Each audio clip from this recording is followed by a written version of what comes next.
Tertúlia. Meu boa tarde aí para todos e todas. Hoje é dia 1º de julho de 2011, sexta-feira. O verbete é 1977, 5 páginas, 46 logias e 9 máximas. O tema, precocidade desperdiçada. A especialidade, perdologia. Agora, quem redigiu esse verbete com muito critério e muito detalhe é o professor Sandro, que está aqui. Hoje ele está assessorado pela Mabel aí. De modo que depois vocês podem colocar as baterias em cima do homem, que ele sabe tudo sobre o assunto. Definição. A precocidade desperdiçada é o ato, condição ou efeito de a consim desaproveitar ou empregar de modo antievolutivo o mega-trafor, o mega-poder, a genialidade ou a superdotação pessoal despontada no início da vida intrafísica, notadamente no período da infância ou adolescência, gerando perda de energias conscienciais, companhias e oportunidades evolutivas. Os milipenseres nulificando os megatalentos pessoais. O desaproveitamento da explicitação precoce do mega-conteúdo pessoal. O abismo entre o mega-trafor e o mega-trafar. A falta de autoconfiança nos mega-trafores. A baixa recuperação de cons magnos, o despreparo psicopedagógico dos profissionais da educação, a ausência de encaminhamento proexológico, as lacunas existenciais. Agora, ainda na parafatologia, eu li alguma coisinha da fatologia, agora a parafatologia, a ignorância quanto à holobiografia pessoal, a mega tendência para a genética homeostática anulada, o curso impermissível evidenciado pelos trafores paradoxalmente não valorizados. Os avisos desapercebidos dos amparadores procurando reencaminhar a consciência fora do foco proexológico. As condições básicas mantenedoras da precocidade desperdiçada. Tem 3 na taxologia, na divisão da argumentologia. E logo em seguida tem a caracterologia. Somente talento inato na fase inicial da vida humana, sem o devido emprego do autodiscernimento e da cosmoética, não é garantia de plena execução da programação existencial. Ao modo desses 4 tipos de perfis que ele fornece. Agora, na remissiologia, nós destacamos 5 entre 15 verbetes. Autorregressismo, despertamento para psico precoce, encolhimento consciencial, intelectualidade adolescente, nulificação da infância. Frase enfática. A precocidade pode ser sinal de responsabilidade multidimensional. O autodiscernimento lúcido é o reconhecimento e aplicação dos megatrafores pessoais em prol da Max Proex grupal. Você vem aplicando os megatrafores de acordo com a Auto Proex ou ainda hoje desperdiça talentos nobres? Qual a extensão do emprego consciente dos trafores pessoais? Inativos visando o próprio ego ou a favor de todos? Na bibliografia eu quero lembrar que tem exatamente 12 itens. Vale a pena ver com calma. Agora, questionamento. Certa vez o senhor disse que toma alguns complementos vitamínicos. Poderia dizer o nome e falar um pouco sobre as vantagens, a indisposição, a consequência da ausência do uso diário de vitaminas? Olha, eu acho que uma pessoa, quando ela chega lá pelos 50 anos, é bom ela tomar esses reforços aí, expedientes que tem de vitaminas e outros.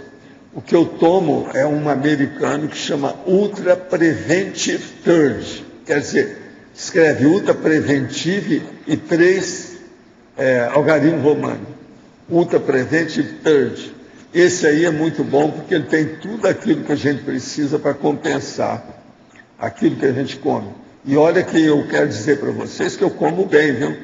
Eu como melhor do que a média do povo, tudo que vai ao restaurante. Eu como mais. Agora é que eu tenho que comer porque eu tomo 7 remédios. Dentre desses remédios tem exatamente 5 que pode dar dor de barriga, ou seja, diarreia. E outra coisa séria, tem um deles que eu tomo 1 grama por dia, que não deixa estar fazendo assimilação de certas alimentos. Então, isso é um problema para mim. Eu preciso de compensar também o remédio, que é o glifage. Então, eu como muito bem. Agora, o que se passa? Eu faz muitos anos que eu não tenho resfriado. Eu tenho a minha alergia normal, que eu sempre tive desde muito tempo. Mas resfriado mesmo, gripe eu nunca tive. Assim, há muitos anos que eu não tenho. O povo está perto de mim, às vezes tem 3 num ano só, eu não tenho nenhuma. Agora, eu penso que é o ultra preventivo. Desde que eu tomo isso, eu não fico resfriado. Agora, eu fiquei com um resfriado, é a única exceção. Foi quando eu tomei uma vacina, aí me deu resfriado. Aí eu falei assim, vai ter um monte de gente que vai dar resfriado que tomou essa vacina. Foi dito e feito, aconteceu. De modo que, pense bem, ultra preventivo, pede pela internet. Outra coisa, se possível, gostaria que explicasse como é possível fazer a projeção astral. Qual o exercício até que o senhor indica àqueles que desejam realizar? Esse não sabe nada. Sempre que tento efetuar a projeção, acabo caindo no sono. Como conseguir controlar isso? Primeira coisa, você precisa de ver um livro que eu escrevi que chama Projeciologia. Ele te dá um banho de loja, ele tem 1000 páginas, um pouco mais, né? Agora, o que é que se passa? Se você está sempre caindo no sono, você precisa de ver a sua vida, se a sua carga horária de sono está correta, se você está fazendo exercício adequado, se você não está com excesso de peso corporal. Tudo tem que ver, porque isso tudo influi na projeção consciente. De modo que, seu caso, teria que dar um banho de loja geral. Há quanto tempo você não faz check-up? É bom ver isso também. Check-up é muito importante. Dependendo da idade, a pessoa tem que fazer isso de quando em quando, não pode deixar, não. Outro, se todos que estudam a conscienciologia, de alguma maneira, estivessem na condição de consciência, o senhor acha que muitas dessas perguntas repetidas que ele enviamos seriam realmente necessárias ou já saberiam as respostas? Não. Vocês iam fazer perguntas mais inteligentes. Só isso. Por que vão?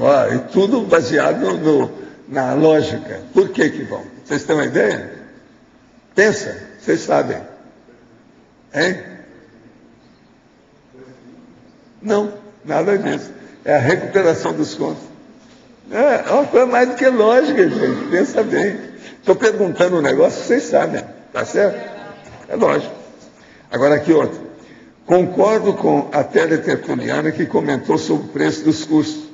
Na minha opinião, também estão caros. Não vou participar do Congresso Intermissivista por questões financeiras. Se a Conscienciologia Universal, não acho correto comparar com o custo do poder do sistema. Nós não comparamos.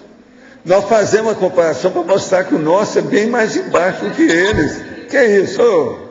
Cai a ficha aí, acorda, Anybody home? Vamos bater na cabeça dele e perguntar, anybody home? Nós não fazemos comparação, não. A gente coteja, faz a comparação para mostrar que o nosso está muito abaixo. Entendo que existem custos para manter toda a estrutura dos institutos, mas aqueles que não possuem condições financeiras deveriam pagar proporcional à sua renda. Obrigado por ministrar o curso, longo curso gratuito. Pois é, esse aqui eu não cobro nada e ele é de longo prazo. Presta atenção, como é que fica? Esse é para permitir que se cobre os outros para manter as instituições. Vocês têm que lembrar que isso aqui, dá trabalho, a gente gasta muito dinheiro com isso. Por isso tem os amigos da enciclopédia. Eles estão sustentando indiretamente também muita coisa na vida do tertuliário. Agora, professor Valdo, todas as ICs que eu conheça, elas recebem propostas de pagamento diferenciado. Se a pessoa liga para uma IC e propõe, olha, eu não posso pagar assim, mas eu posso pagar assim. Para ele é uma coisa só, como eu falo para a maioria desses que falam sobre preço. Meu chapa, se dinheiro está te pegando, você está muito por baixo. Você precisa de caminhar um pouco mais. Se você não consegue ampliar o seu mental som por causa de dinheiro, tem paciência. Isso falta inteligência no mental som para começar a estudar. Primeira coisa que eu tinha que entrar em contato e saber o que eu posso fazer. Quais são as modalidades do cara que é pé de chinelo igual eu. Fala com eles. Valdo, até gratuidade tem nos cursos, a pessoa não tem condição, pode pedir. Não é desculpa, gratuidade não é desculpa para não fazer o curso. Agora ele não, ele está chorando as mágoas aí, o problema é esse. A vida é dura. Eu e meu marido somos pessoas precavidas e cuidadosas. Sempre tivemos muito amparo nos 8 anos de casamento. Porém, nos últimos meses, temos sofrido diversos acidentes de percurso. Começou quando um motociclista bateu no carro recém-comprado de meu marido. Depois disso, entramos numa fase onde diversas coisas deram errado. O senhor tem alguma sugestão para superar nessa fase? Seria bom estudar o processo de energia de vocês.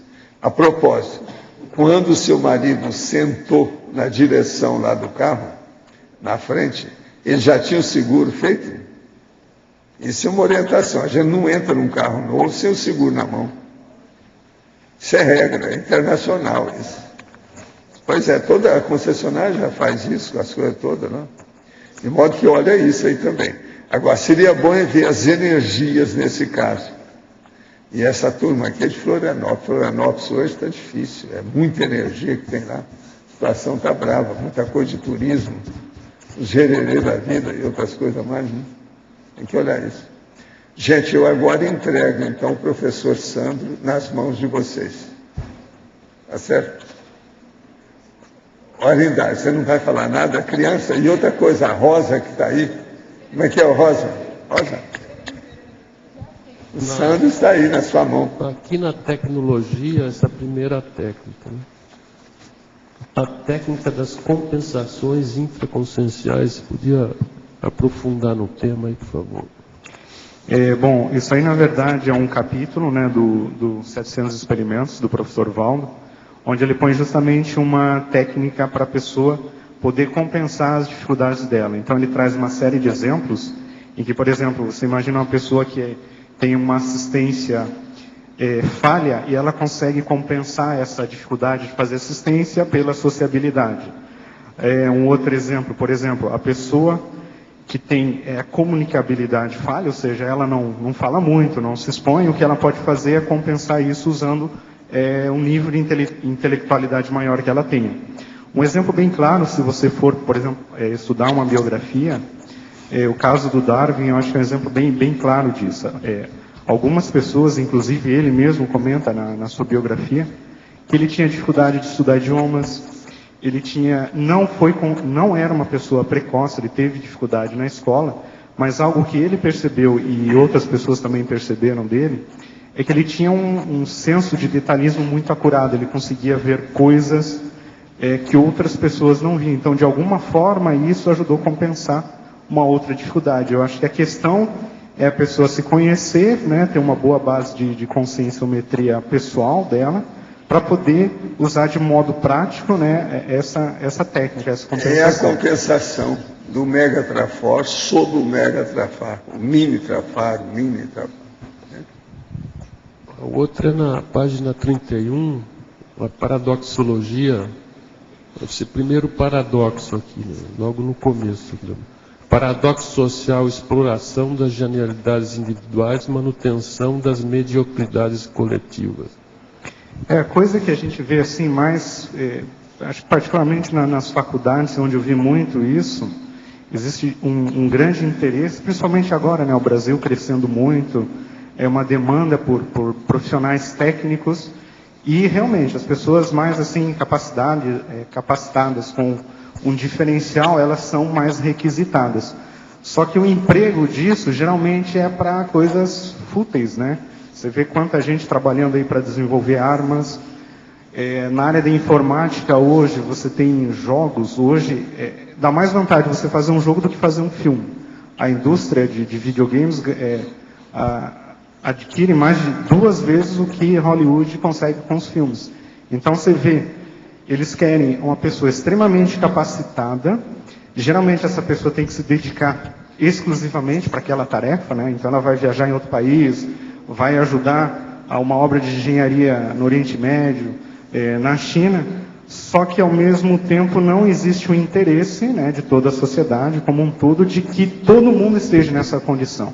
É como se fosse o modelo capitalista, ele é muito seletivo nesse sentido. Então, alguns conseguem, né, de alguma forma, de algum mérito, por algum motivo, ao passo que existe uma grande maioria que não tem essas mesmas oportunidades e muita gente não tem interesse em que isso ocorra.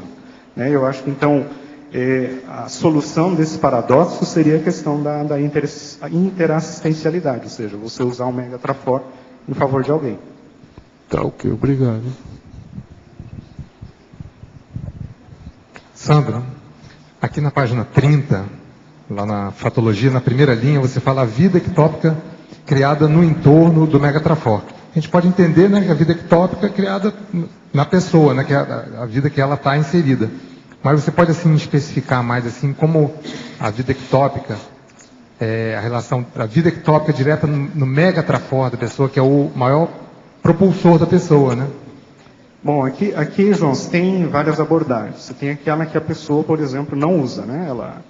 Ela simplesmente não está usando o Megatrafor, construiu uma vida em cima de outras qualidades suas, e geralmente lá no final da vida, na meia-idade, para ela retomar essa condição, exige aí um processo de reciclagem bastante grande, o que não é impossível. Mas quando eu pensei nesse tópico, eu lembrei de um exemplo que o Valdo trouxe, quando ele falava acho que era de superdotação, não estou muito bem lembrado, que, por exemplo, a pessoa, ela não atualiza o Megatrafor, ou seja, ela continua usando ele do modo que ela usava naquelas vidas em que ela teve mais êxito. Então, existe a tendência da pessoa regredir para um padrão, né, da vida que ela tinha antes do curso intermissivo, por exemplo, que ela se aninha naquela tipo de situação, muitas vezes um status mais visível, né, perante a SOCIM, mas do ponto de vista evolutivo, um patamar um pouco mais baixo. E ela fica arraigada, presa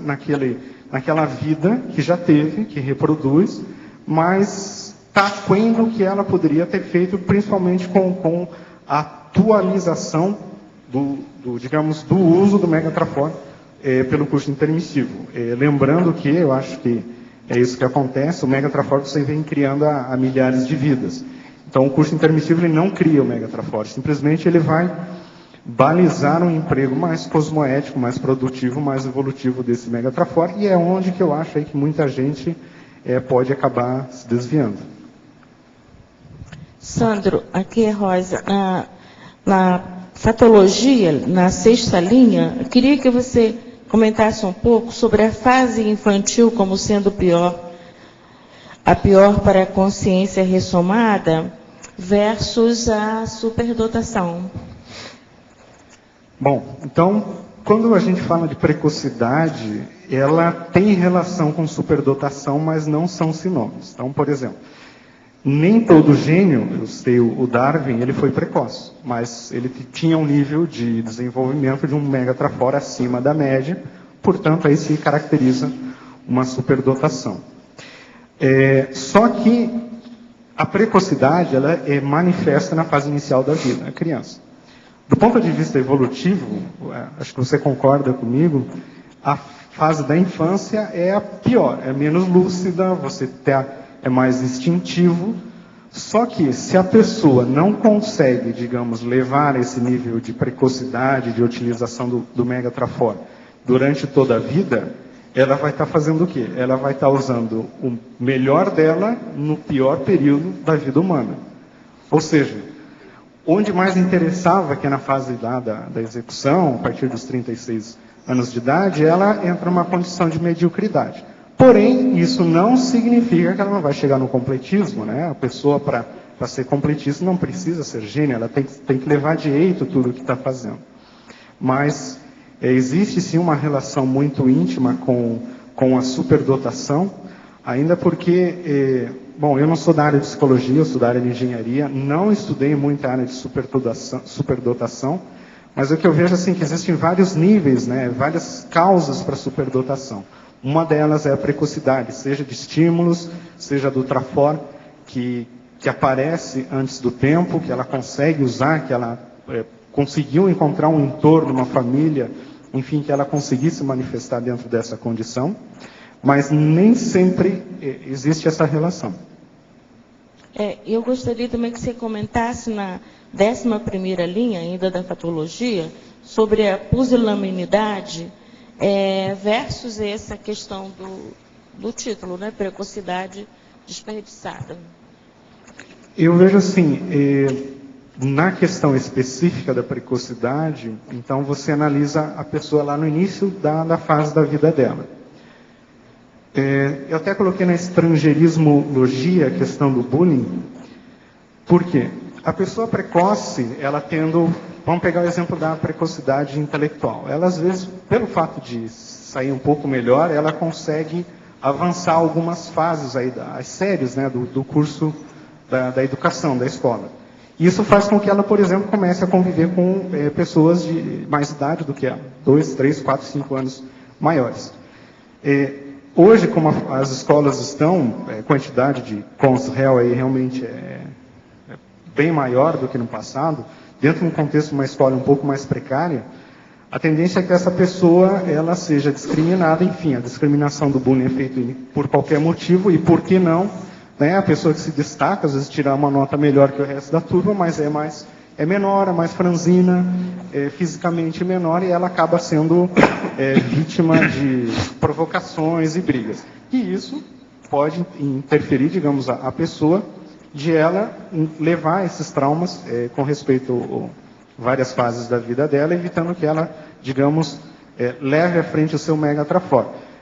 Fazendo com que ela prefira, às vezes, ficar numa condição mais tranquila, não tenha tanto embate com as pessoas, apesar de ela ver as diferenças, de ser uma pessoa mais crítica, de ela, às vezes, se expor mais por aquela superdotação, e isso provocando um transtorno nela, uma dificuldade, ela acaba preferindo recuar, e com o passar do tempo, como qualquer coisa, né, tudo que você não mantém, tudo que você não usa, ela acaba perdendo, e no final da vida a pessoa chega na idade adulta como um adulto, às vezes até desajustado, por exemplo.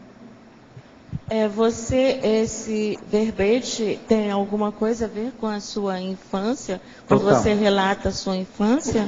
Essa precocidade desperdiçada? Muita coisa. Assim, eu quando fiz o verbete, eu praticamente sentei e joguei lá umas 200 ideias, baseado muito assim na minha vivência, mas eu também acompanhei muitas pessoas. Na faculdade, eu lembro, tinha muita gente muito mais superdotada, gente muito inteligente, mas ao mesmo tempo completamente desperdiçada com respeito a objetivos, problemas emocionais. E eu achei interessante, foi uma ideia que me veio um dia lá no ciclo pesquisando, até também para entender um pouco mais da minha condição. Eu vejo, por exemplo, hoje, eu sempre estudei muito, conheci pessoas que estudaram muito, mas por ver, às vezes, uma família com menos condições, o que ela acontece? O entorno dela, as pessoas com quem ela vive, é gente menos educada, pessoas que aprenderam a se virar na vida, às vezes, sem muita educação. Então, nesse contexto, ela não é valorizada. Então, ela nunca se achou valorizada. Às vezes, é só quando ela chega na faculdade, é só quando alguém comenta com ela que ela começa a ver todo o potencial que ela já podia, que ela já tinha, que ela tentava, às vezes, instintivamente fazer, sem muitas condições. Ela, às vezes, ela vai retomar nessa fase mais adiante. E, particularmente, no meu caso, é bastante dentro dessa condição. Muita gente vê isso antes por causa do preceptor. Quando a pessoa tem preceptor, ou preceptora, a coisa melhor. Aí muda, né? Ela vê antes.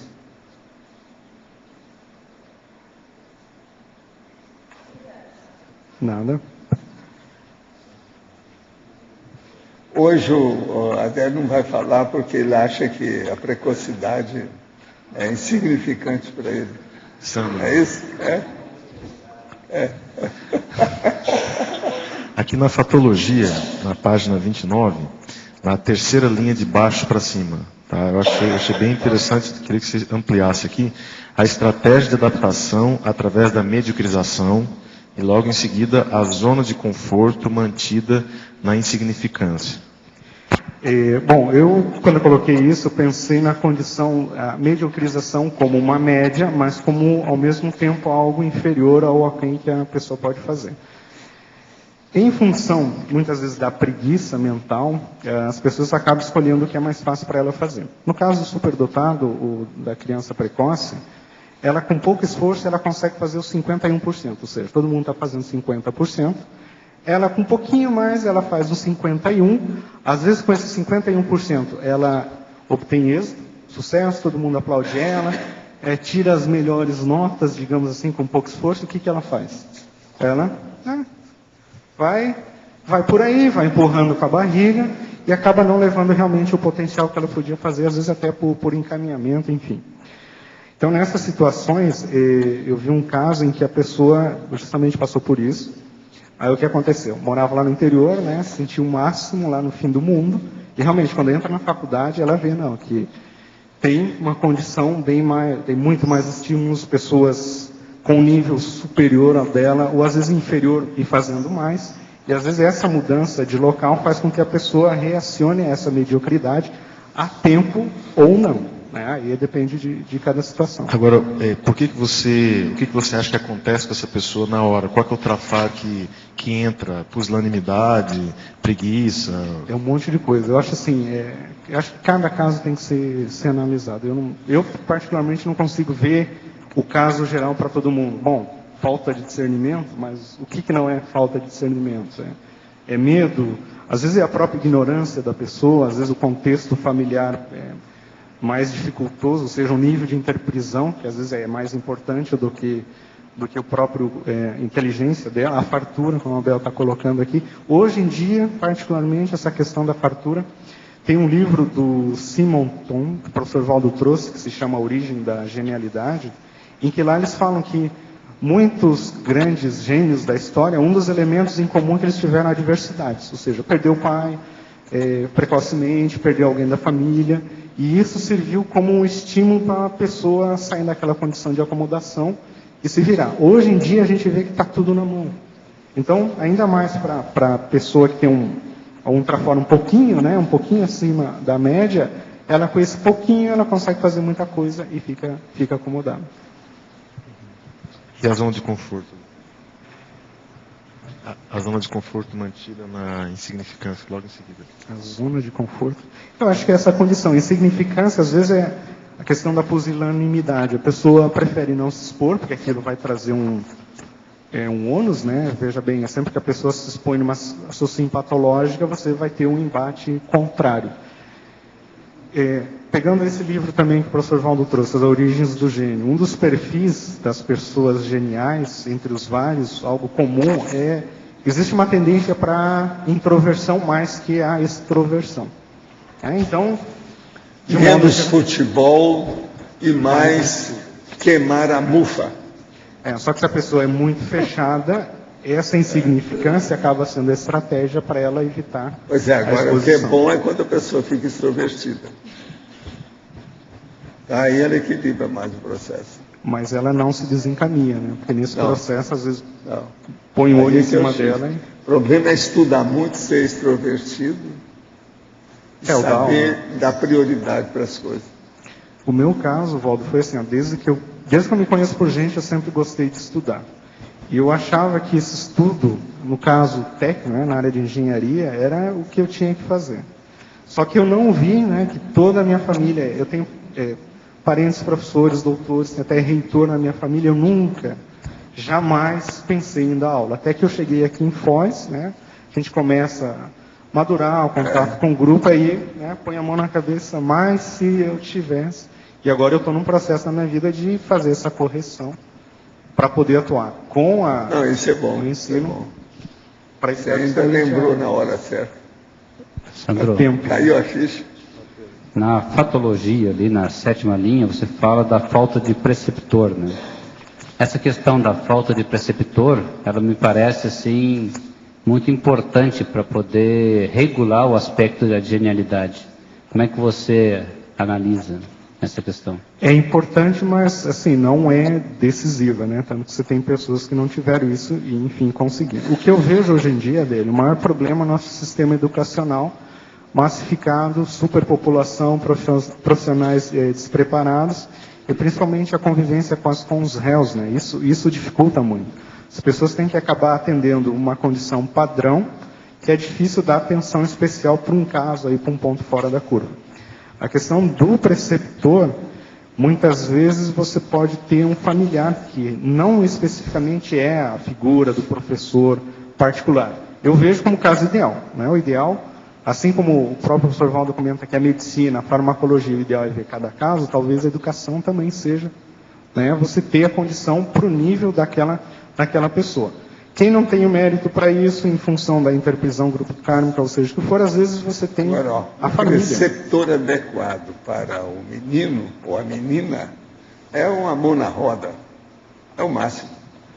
Ele melhora tudo pelo seguinte: evita que a criança erre mais.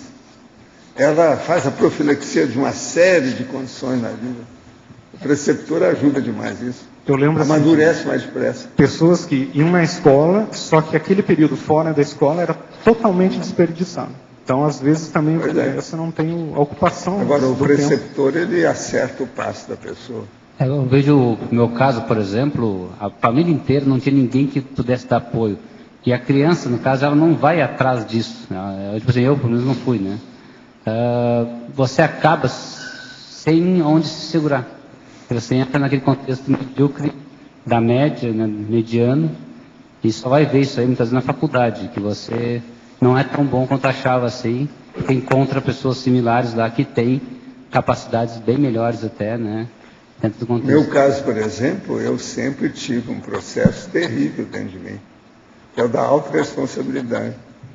Eu olhava em torno de mim assim, ó, meus colegas, amigos, amigas, o povo todo da mesma idade, falei assim, gente, eu sou dos mais pobres, saí da sarjeta, do buraco, lá do fim do mundo, eu recebi mais que esse povo todo. E eu tenho consciência disso. Agora, eles receberam muita coisa, não tinha consciência de nada, eu não ligava para nada. Agora, veja, eu tive uma mãe professora que me ensinou a ler e escrever 3 anos antes do normal. A gente entrava na escola aos 7 anos. Eu, com 4 anos, já sabia ler e escrever.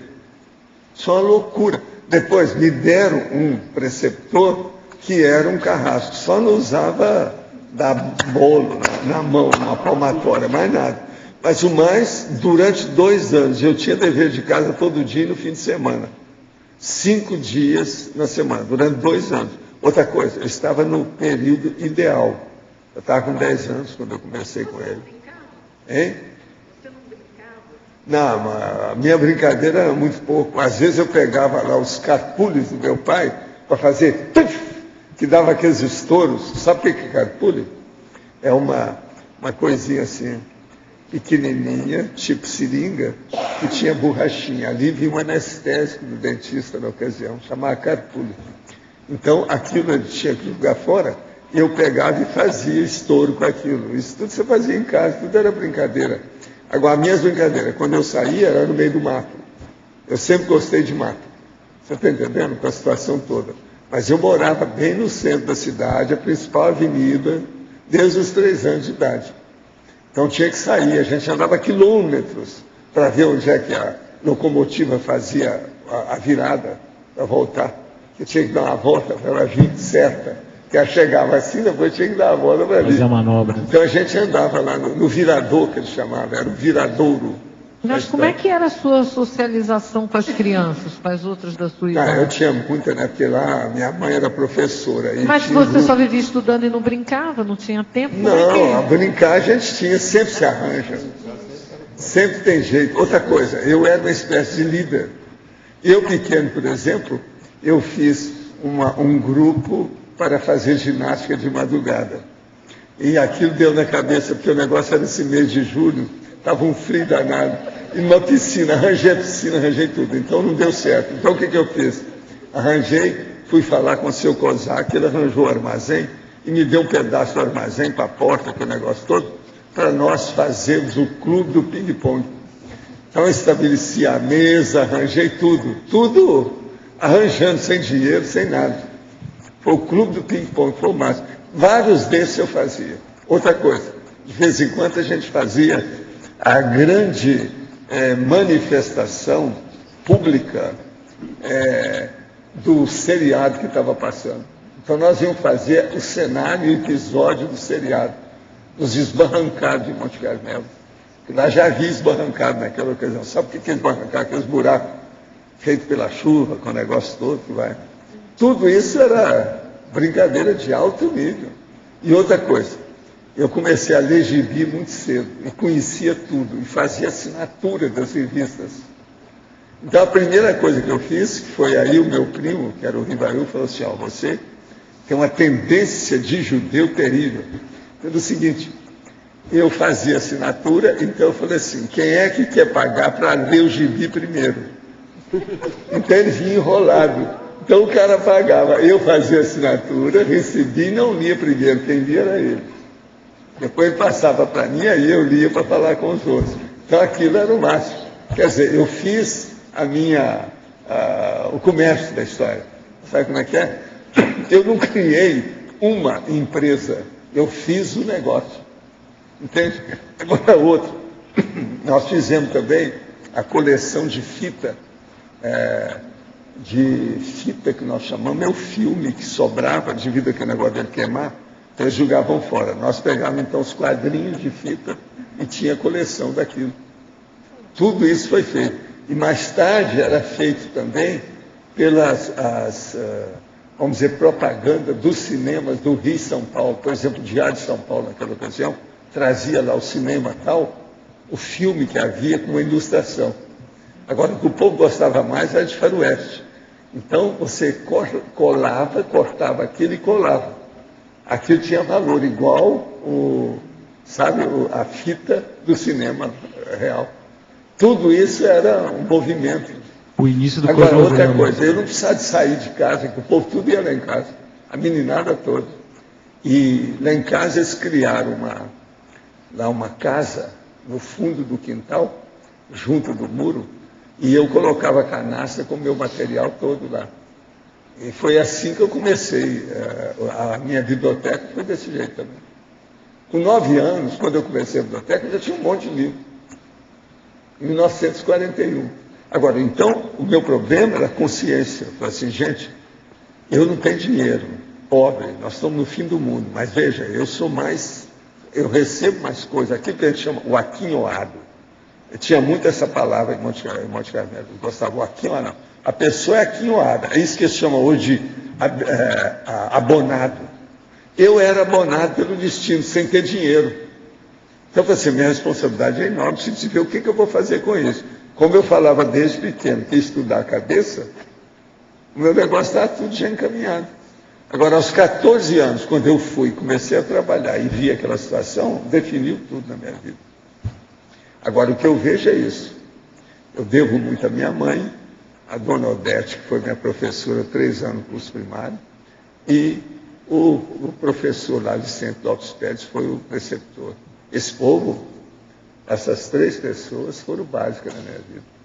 Agora, gostar de estudar. Era um monte de gente que eu via que gostava de estudar, mas não tinha prioridade para nada. O problema é a prioridade. Agora, quem é que me deu prioridade? Foi esse povo, principalmente o Vicente Lopes Pérez. Ele falava essas coisas todas para mim. Lá pelas tantas, depois de 2 anos que eu tive com ele, depois dos 3 meses comigo, ele falou assim, ó, com você eu vou conversar de homem para homem. E ele falava desse jeito, negócio bravo.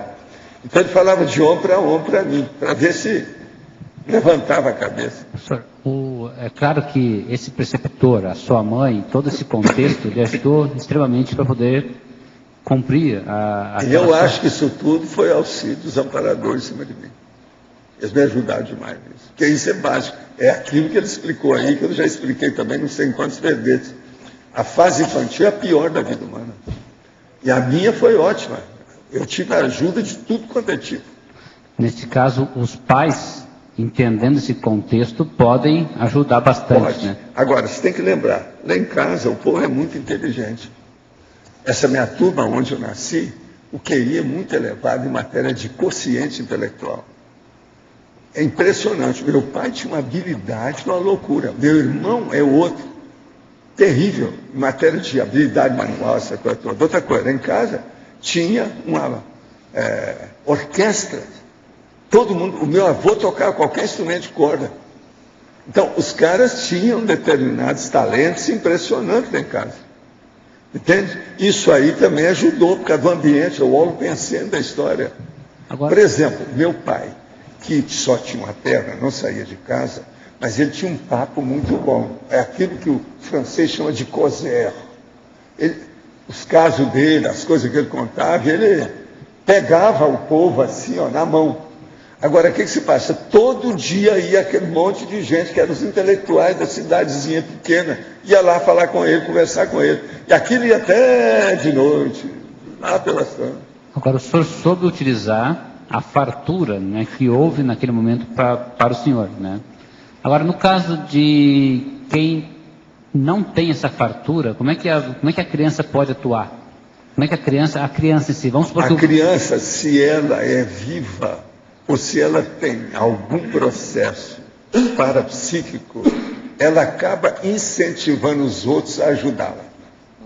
E sempre acontece. Eu vi vários casos desses assim.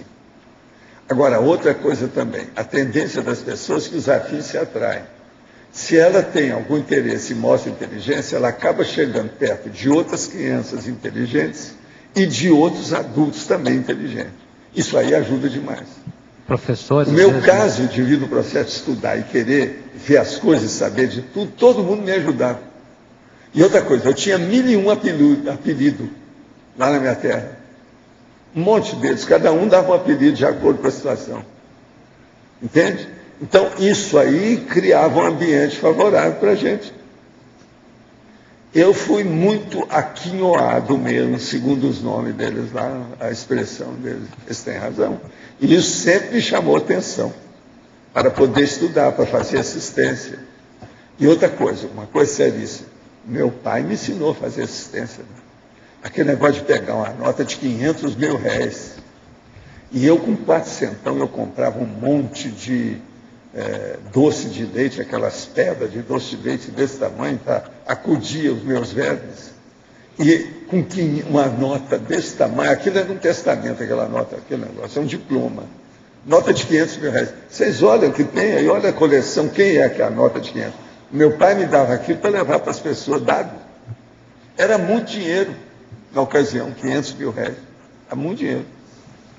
Sam, muito bom o seu verbete. Obrigado. Eu queria agora ouvir um pouquinho a tua opinião, Djalma, aqui no ar.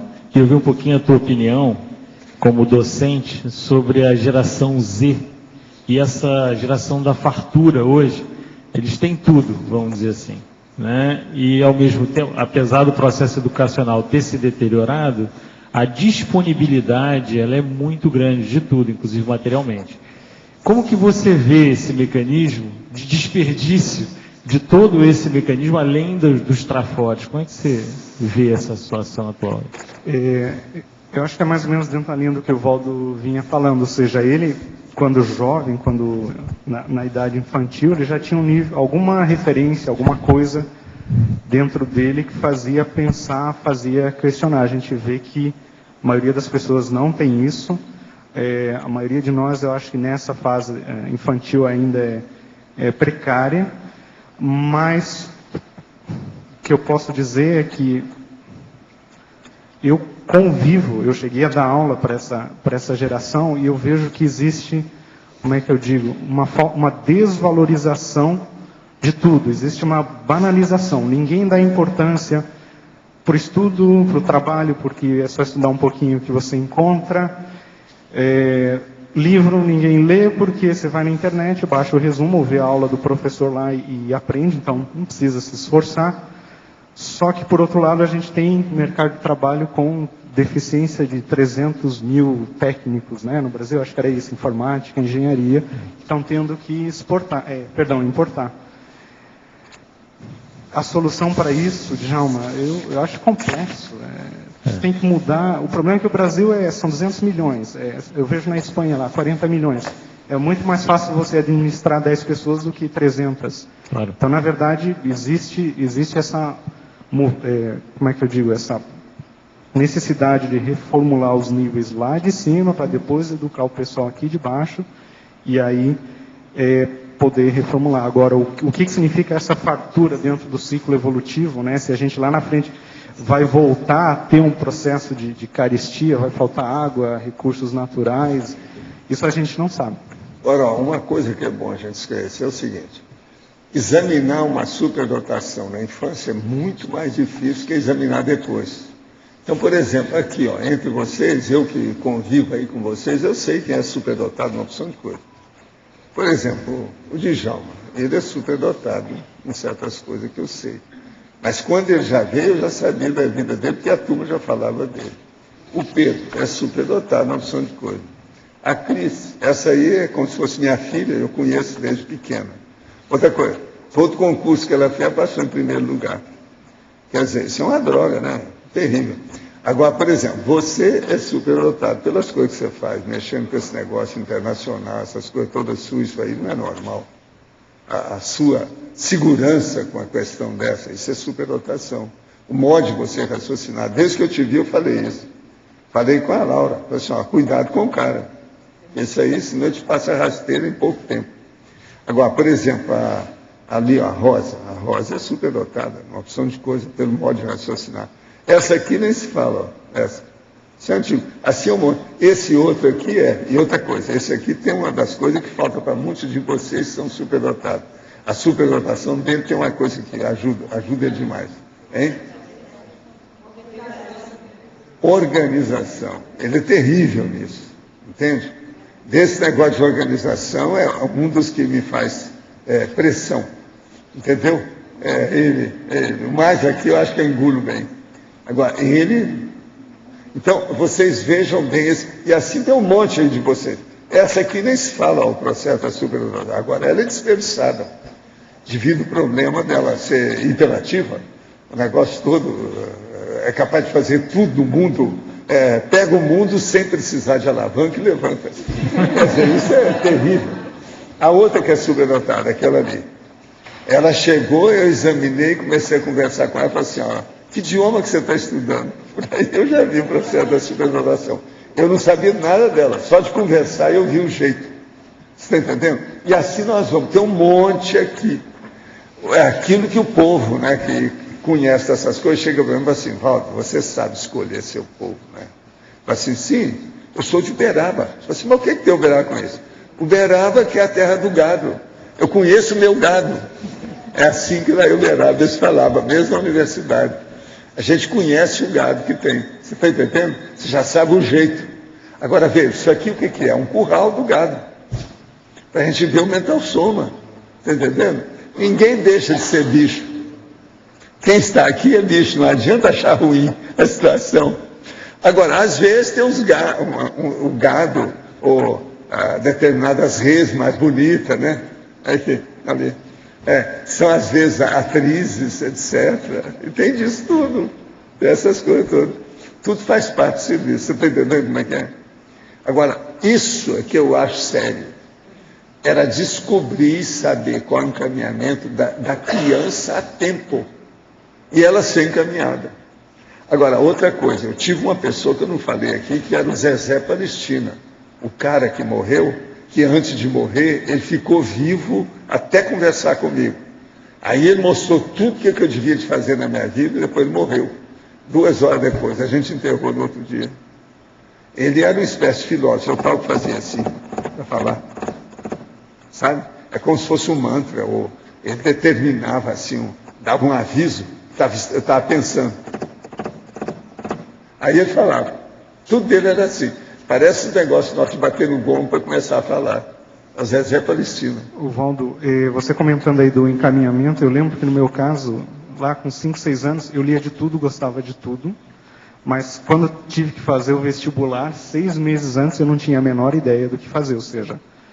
Pois é. Está sobrando coisa e ninguém te falou nada, ninguém te encaminhou, ninguém fez. Então foi você está entendendo? Mesmo. Agora, por exemplo, isso eu via, que eu fui muito ajudado nisso tudo. Agora, outra coisa, eu fui ajudado por essa dimensão e pela outra. Isso aí é que eu acho que é o máximo. Então, a minha responsabilidade sempre eu julguei fora de série, acima da média que tem por aí de todo mundo. Tem? Por que sempre bocejo quando entro em alguma igreja? E às vezes em outros ambientes. O que significa bocejar mais e sem parar? Estou fazendo um curso de mediunidade. E desde o momento em que faz a prece inicial, começa a bocejar até o final. Agora está diminuindo. Poderia me explicar? O caso é o seguinte, o bocejo mostra que você não está, vamos dizer, em dia com seus processos de energia e a condição geral. Está fora de forma você. Você tem que mexer no estado vibracional se você quer acabar com isso. Agora, o bocejo mostra a desintoxicação do processo quando você entra nisso. Você deve viver intoxicado por algum motivo. É preciso, então, estudar isso aí para ver o que se passa. Agora, tem que estudar mais detalhes para ver o problema. Pensa bem no estado vibracional, que vai te ajudar demais. Agora, para você, na página 31, mitologia, poderia comentar o mito do dom recebido sem alto esforço.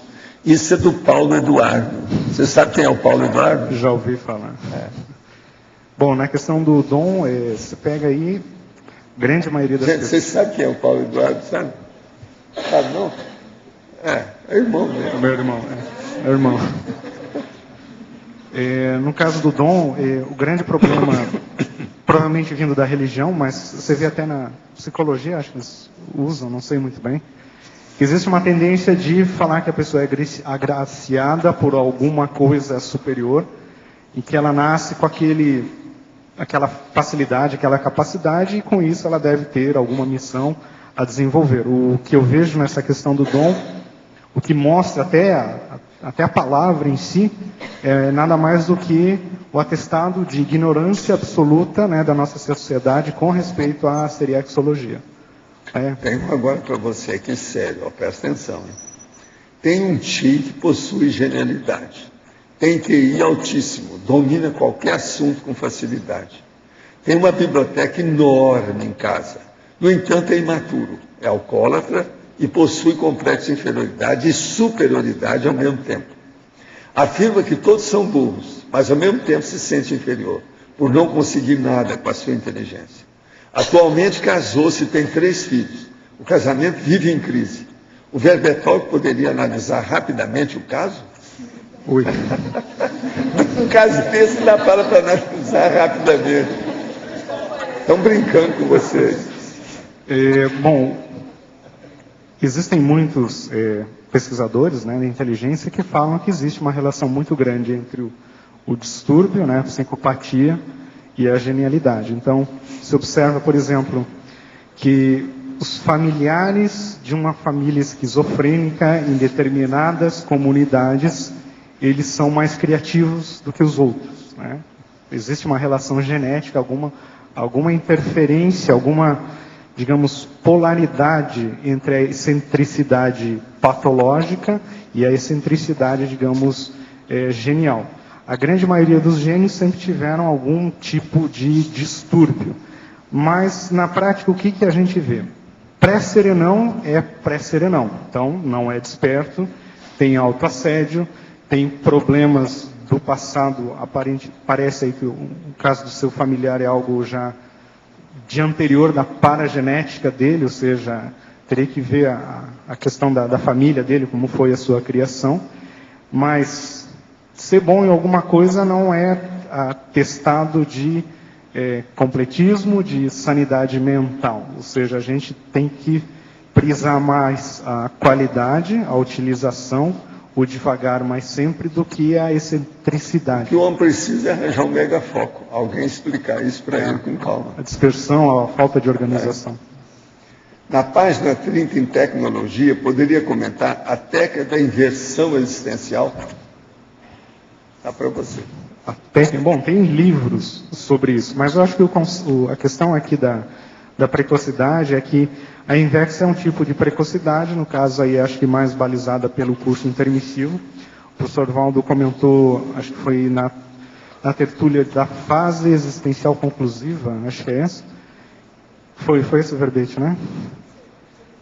Tá. Ele comentou que, além do processo do parto laborioso, o fato de ter ficado muito tempo no extrafísico com muita lucidez facilitou o processo desse discernimento nas fases iniciais. Eu vejo que no caso da inversa, a condição inicial, digamos, dessa lucidez antecipada, pode ser em relação ao curso intermissivo.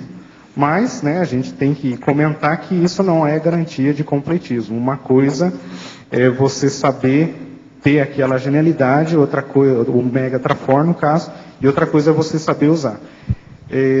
Os inversores, eu acredito, possuem uma responsabilidade maior em função de terem já muita informação, pelo fato de terem identificado de modo mais cedo, talvez não o que querem fazer, mas principalmente o que não devem, né, evitar os mata-burros, e os desvios, e eu acho que a grande relação da Invexis com o tema é esse.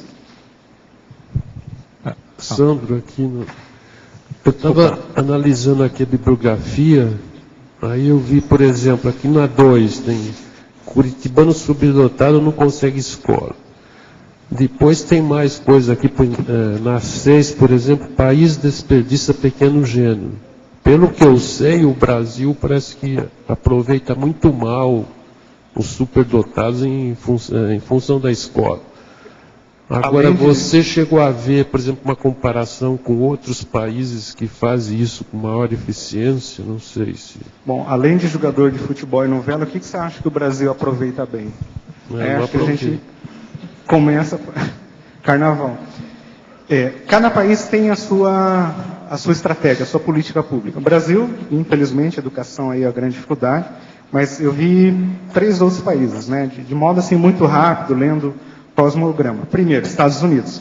Estados Unidos, sim, existe um interesse, um incentivo pelo desenvolvimento dessas habilidades, obviamente um interesse capitalista, só que lá existem verdadeiros vestibulares para criança supostamente precoce, para ela entrar numa escola para superdotados. Então, tem um documentário que o Roberto Almeida me emprestou, eu acho que deu um canal aí dessas TVs pagas, e que mostram crianças de 9 anos super estressadas, pressão dos pais, muitas vezes talvez além das suas próprias capacidades, crianças geniais tentando uma vaga naquela escola e muitas delas não conseguirem, ou seja, já existe uma exploração dos supercérebros.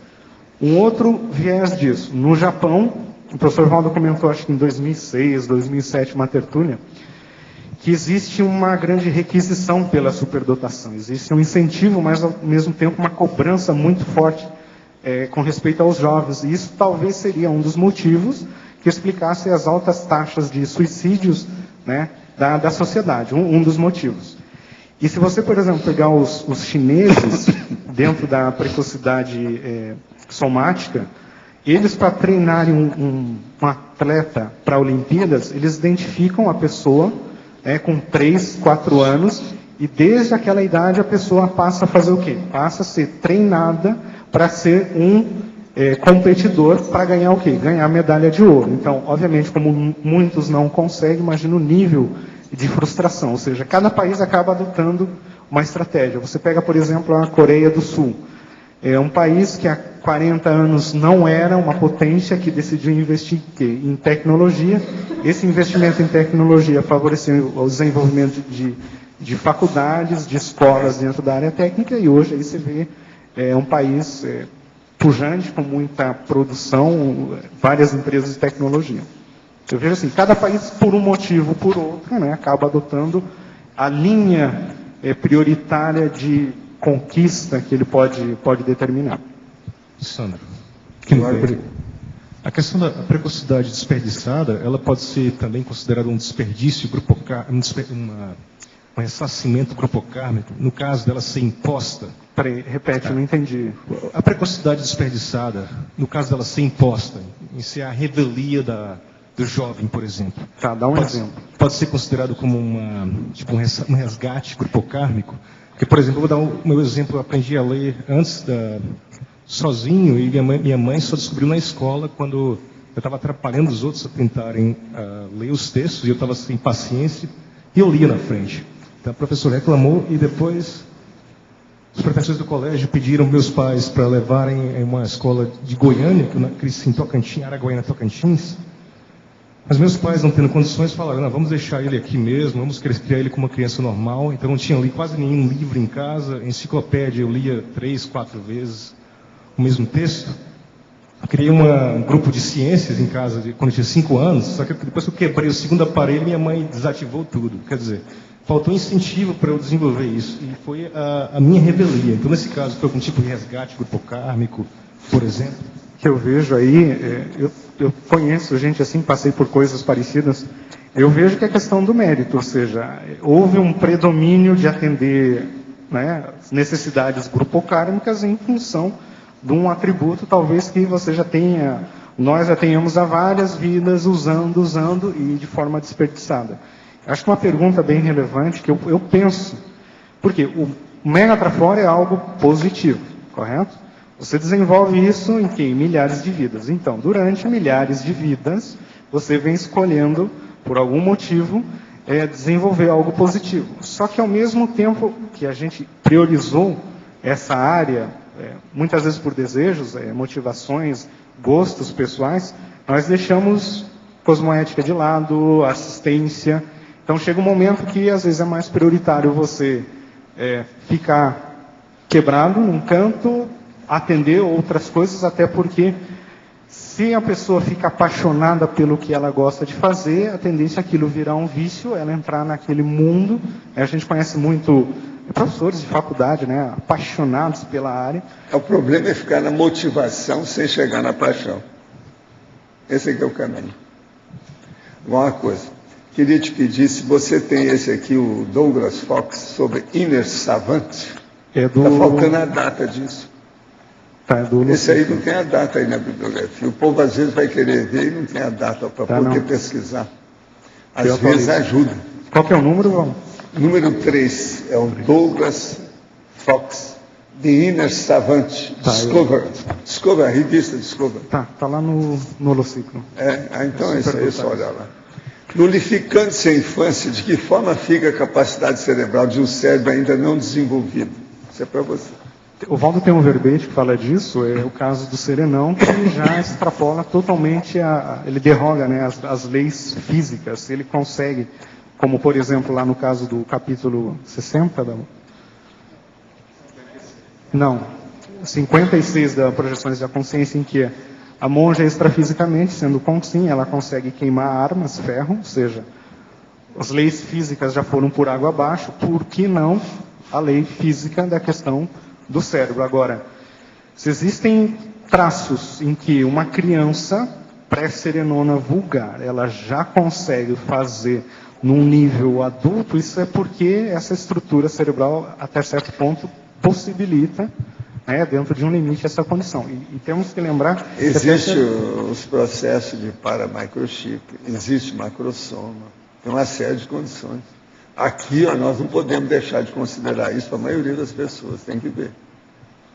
Tem muita gente que ainda vai descobrir essas coisas aí, no meio de vocês. E o senhor até traz o caso de pessoas de idade, às vezes que têm o cérebro totalmente desestruturado, mas que estavam lúcidos. E funciona. Pois o Boltzano andou escrevendo um monte de casos desses, que a pessoa estava normal, lúcida até morrer. Abrir a cabeça dela, estava uma poça de alteração, tinha pus lá dentro da cabeça. Como é que é possível? Essas coisas tem. Não é tudo que aparece. Agora, hoje, eles vão começar a ver esses casos através dos aparelhos. Aí vão arranjar uma série de desculpas para arranjar para o negócio. Esses aparelhos, eu acho. Para mim, já deve estar acontecendo isso, mas ninguém fala. Entende? Porque o Boltzano, ele pegou uma série de casos disso, escreveu tudo. Muito detalhe. Como é que fica? Entende?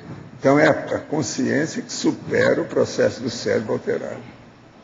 Existe isso. Agora, nessa ciência materialista aí, como é que alguém vai divulgar isso? Por exemplo, o Sérgio Muscoff, até um certo ponto, era isso. Ele tinha tumor cerebral e ele estava muito consciente. Uma lucidez, uma coisa impressionante aquilo, antes dele morrer. Eu estive com ele, eu sei como é que foi. E depois que ele morreu, ele logo ficou consciente imediatamente. Um absurdo. Então você veja, é gente nossa, a gente conheceu, muita gente conheceu o Sérgio. Como é que é isso? Sai dessa, durma com barulho desse.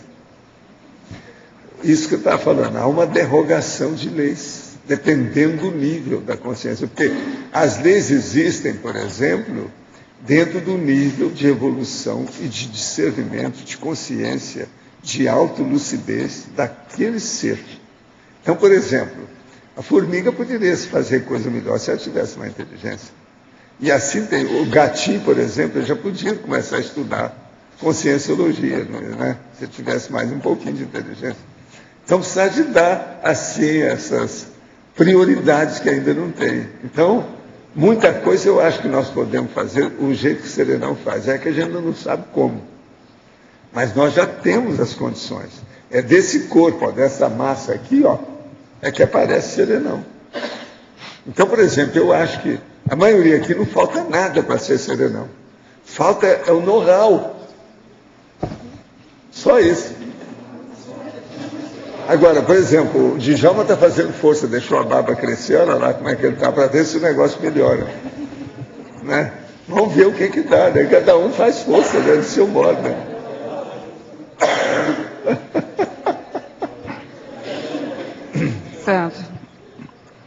Sandro, aqui no B. Na página 30, binomiologia, você pode comentar o primeiro binômio? Perdão, o quê? Binômio? Binomiologia, página 30, né? Você pode comentar o primeiro? A superdotação intelectual e a infradotação emocional. Isso. Eu coloquei porque acho que a grande maioria dos casos ela reside aqui. Né? A pessoa é muito inteligente numa área, mas completamente patológica em outra área. E geralmente diz respeito à área emocional, afetiva, de equilíbrio pessoal. Existem pesquisadores, né, que observaram tipos de genialidade, genialidades em artistas, em escritores e cientistas, e observaram que pessoas com temperamentos gênios, né, com temperamentos artísticos, tendem a ter mais psicopatologias. Então, eles concluíram, né, obviamente foi uma pesquisa, teriam que ser feitas mais, que o cientista laureado ele é um pouco mais equilibrado que o escritor e que o artista reconhecido. Mas, em compensação, tem aquele prêmio Nobel de Ciência que foi para a cadeia porque era pedófilo. Sai dessa. Sandro, letra A aqui atrás da João Melo. Na patologia, na página 29, no final da penúltima linha, os louros do passado. Qual é a relação que você faz com esse tópico, com precocidade desperdiçada? Tem duas condições. A primeira é aquela que vem de uma vida atrás outra, né? A pessoa traz esse gabarito, só que ela não aproveita, mas a condição mais, acho que fácil de ser analisada é a questão dentro da própria vida. Tem até filme que fala disso. A criança que era vedete de televisão, respondia a programas de perguntas, e aí quando ela se torna adulta, todo mundo conhece ela pela criancinha que era. E o cara é uma pessoa totalmente comum, não fez nada de especial, mas vive em função daqueles 5 anos de idade. Essa semana eles deram, acho que foi na Record, domingo, sincronicidade. Trouxeram um programa de vários casos assim, várias pessoas que foram aplaudidas, aclamadas, não necessariamente eram pessoas superdotadas, mas pessoas que se destacaram na infância, mas que na idade adulta eram pessoas desajustadas, pobres, pessoas sem dinheiro, completamente na sarjeta, alcoólatras, ou pessoas levando a vida completamente normal. Isso acontece quando não tem encaminhamento, quando não tem o cultivo da habilidade, a pessoa não... A precocidade é uma antecipação, a questão é saber se essa antecipação vai preparar o terreno para a continuidade da vida dela. Não sei se... Você acha que é possível fazer um paralelo disso com os louros do passado, das retrovidas também? Bom, não sei. Eu não me sinto gabaritado para... Possivelmente, sim. Mas... Capaz de Djalma saber, vamos perguntar para ele. Sandro, na página 32, ali no item qualidade, você coloca que a precocidade pode ser sinal de inteligência evolutiva ou tão só mera autonomia dispensável, né? E aí, pelo que você estudou, como é que a gente diferencia isso antes de ver a aplicação do Trafol para poder, quem sabe, né, evitar vários desvios aí, ou já muito cedo poder essa consciência se encaminhar para o seu foco de ProEx? O que você pensou sobre isso? A gente tem dois casos, né? O caso da criança e o caso do adulto, né? Tanto o adulto cuidando de pessoas que têm essa característica, ou ele analisando o próprio caso. Eu acho que a principal questão, independente do tipo de dotação, pode ser uma dotação negativa, né? Ela tem que analisar a utilização disso. Por exemplo, o professor Valdo é uma pessoa que ele sabe de algo, ele traz na tertúlia, ele pega uma informação, traz para a gente. Então, ele sempre está usando o que está sendo adquirido. Ver se não existe um gap entre o que a pessoa recebeu e o que a pessoa está gerando. Como é que ela pode analisar isso? No caso da pessoa, assim, o adolescente, o jovem, o adulto, é simplesmente analisar, acho que eu até coloquei em algum local no verbete, as gestações conscienciais. Por quê? Representa a materialização daquela suposta tridotação. Existe o conceito de gênio, eu vi aí nos vários livros de psicologia e neurociência, que é meio controvertido, ou seja, tem gente que diz que é a pessoa que faz algo melhor que os outros, tem outros que falam que é a pessoa que trouxe contribuições significativas para o meio, para a sociedade, ou até uma combinação delas, enfim.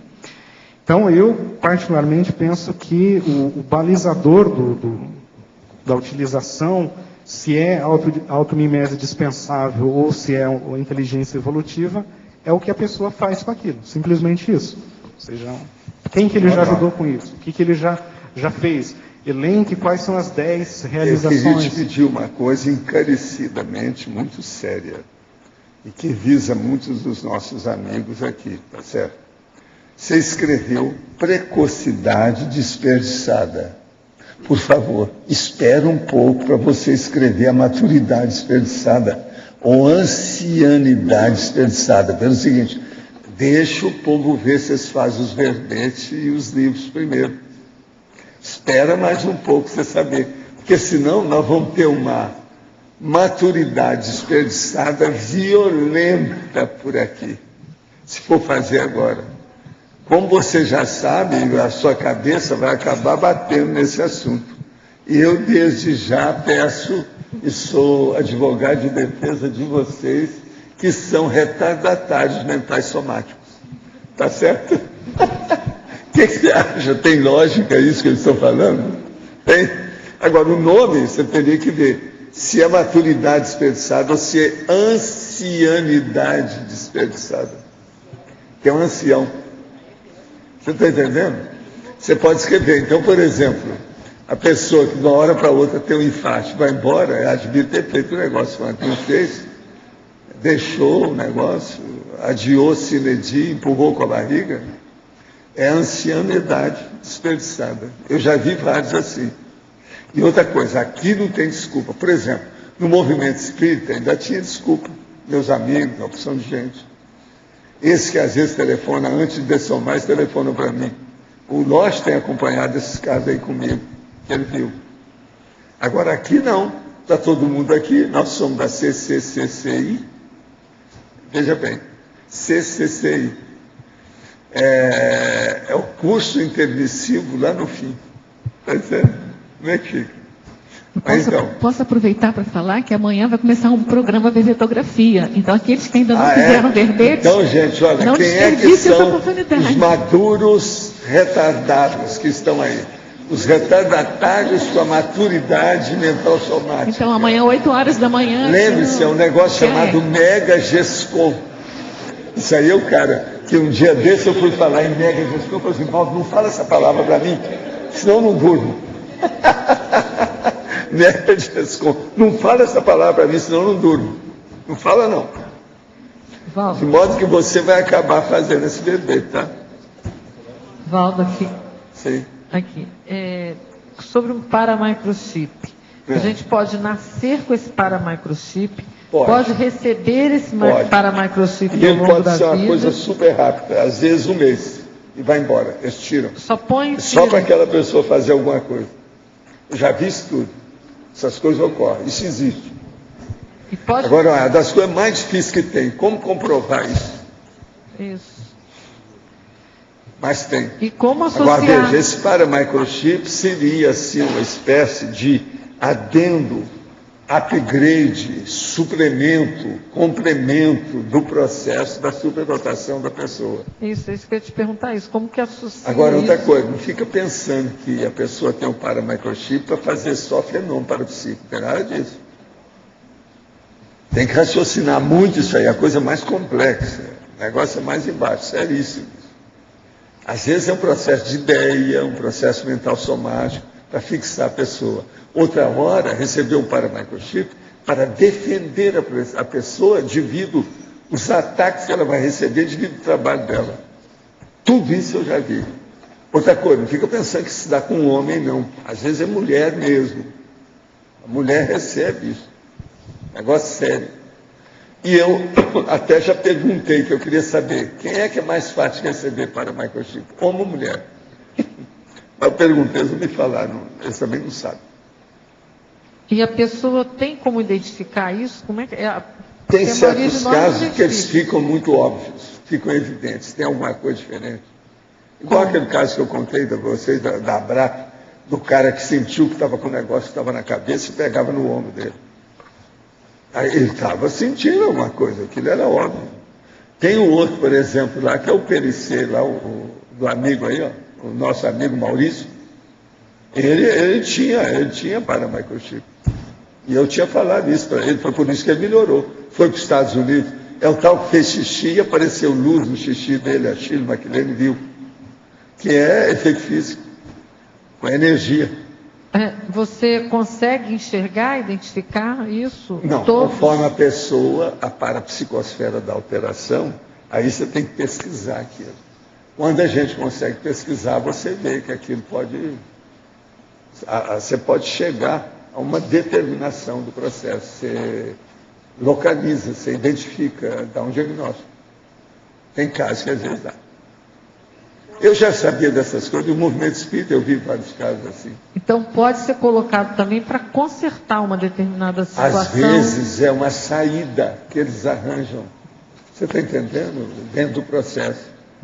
Uma outra coisa, eu já vi paramicrochip que vamos dizer, inteiramente dedicada à terapia.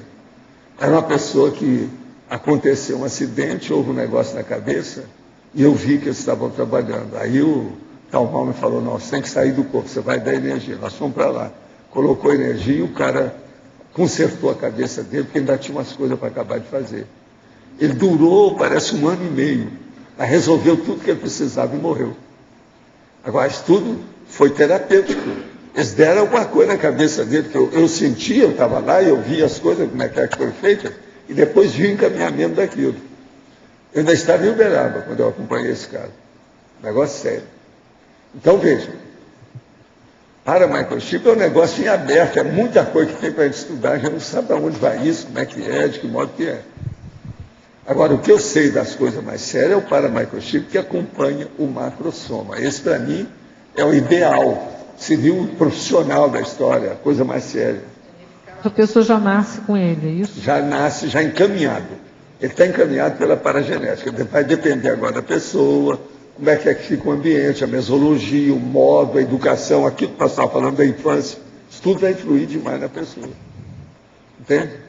Valdo. Agora, o que eu vejo é o seguinte, esses casos, por exemplo, temporário, processo profilático, terapêutico, isso aí a gente não sabe os casos, tem muitos casos desses. Isso aí é temporário, é efêmero. Tem dessas coisas.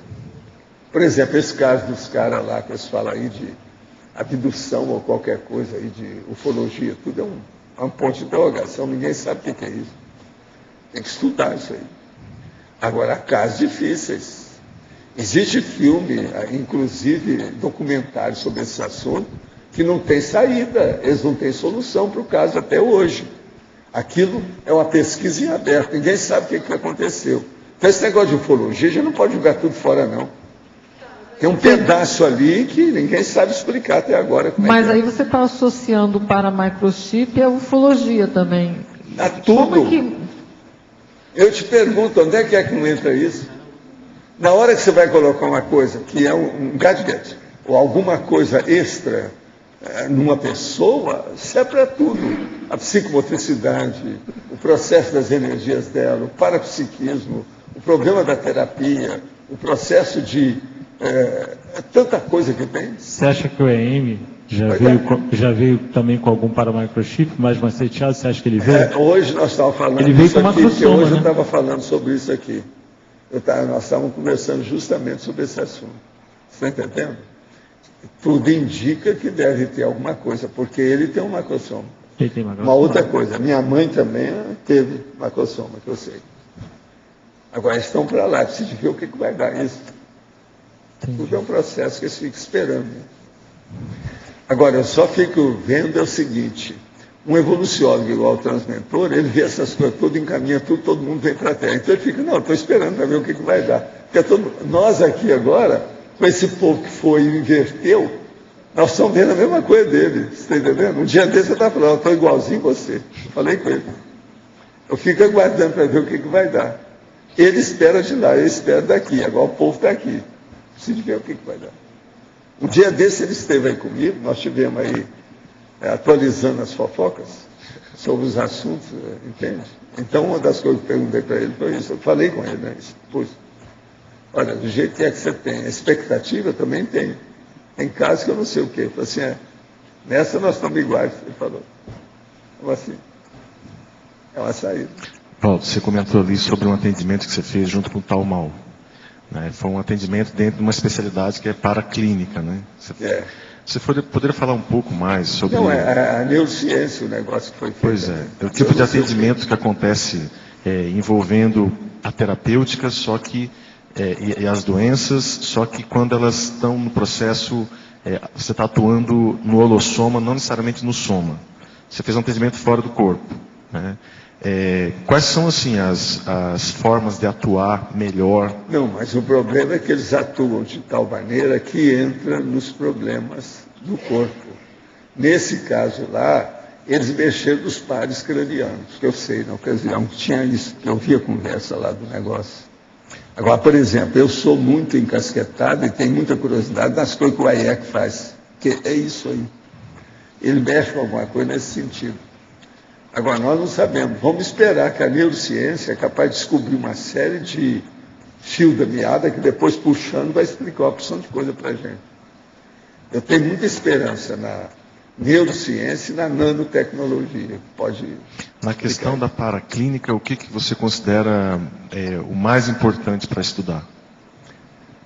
Em paraclínica, o problema é estudar a energia com os fenômenos parapsíquicos, examinando as pessoas. Então, por exemplo, quando você vê uma pessoa que é uma boa cobaia para ver, é estudar isso. É o que eu faço. Foi o que eu fiz viajando, vendo os médicos de todo lado, fazendo filme desse povo. O mundo inteiro eu rodei. Aonde aparecia, eu ia lá. Entende? Para ver. Hoje eu já não faço mais isso, porque eu não tenho mais tempo mais. Mas durante anos eu fiz isso. Quanta viagem eu fiz. E outra coisa, a maioria inútil. Você chegava e via a mesma coisa, a pasmaceira de sempre, as mesmas condições, e não tinha resultado. Agora, Valdo, você montava um campo antes, um campo terapêutico, para depois atuar? Às vezes, né? Mas nesse caso aí, às vezes não é assim. A gente ia por fora do corpo. Tinha contato físico aqui, depois a gente saía do corpo, eu ia contar o mal e a gente fazia.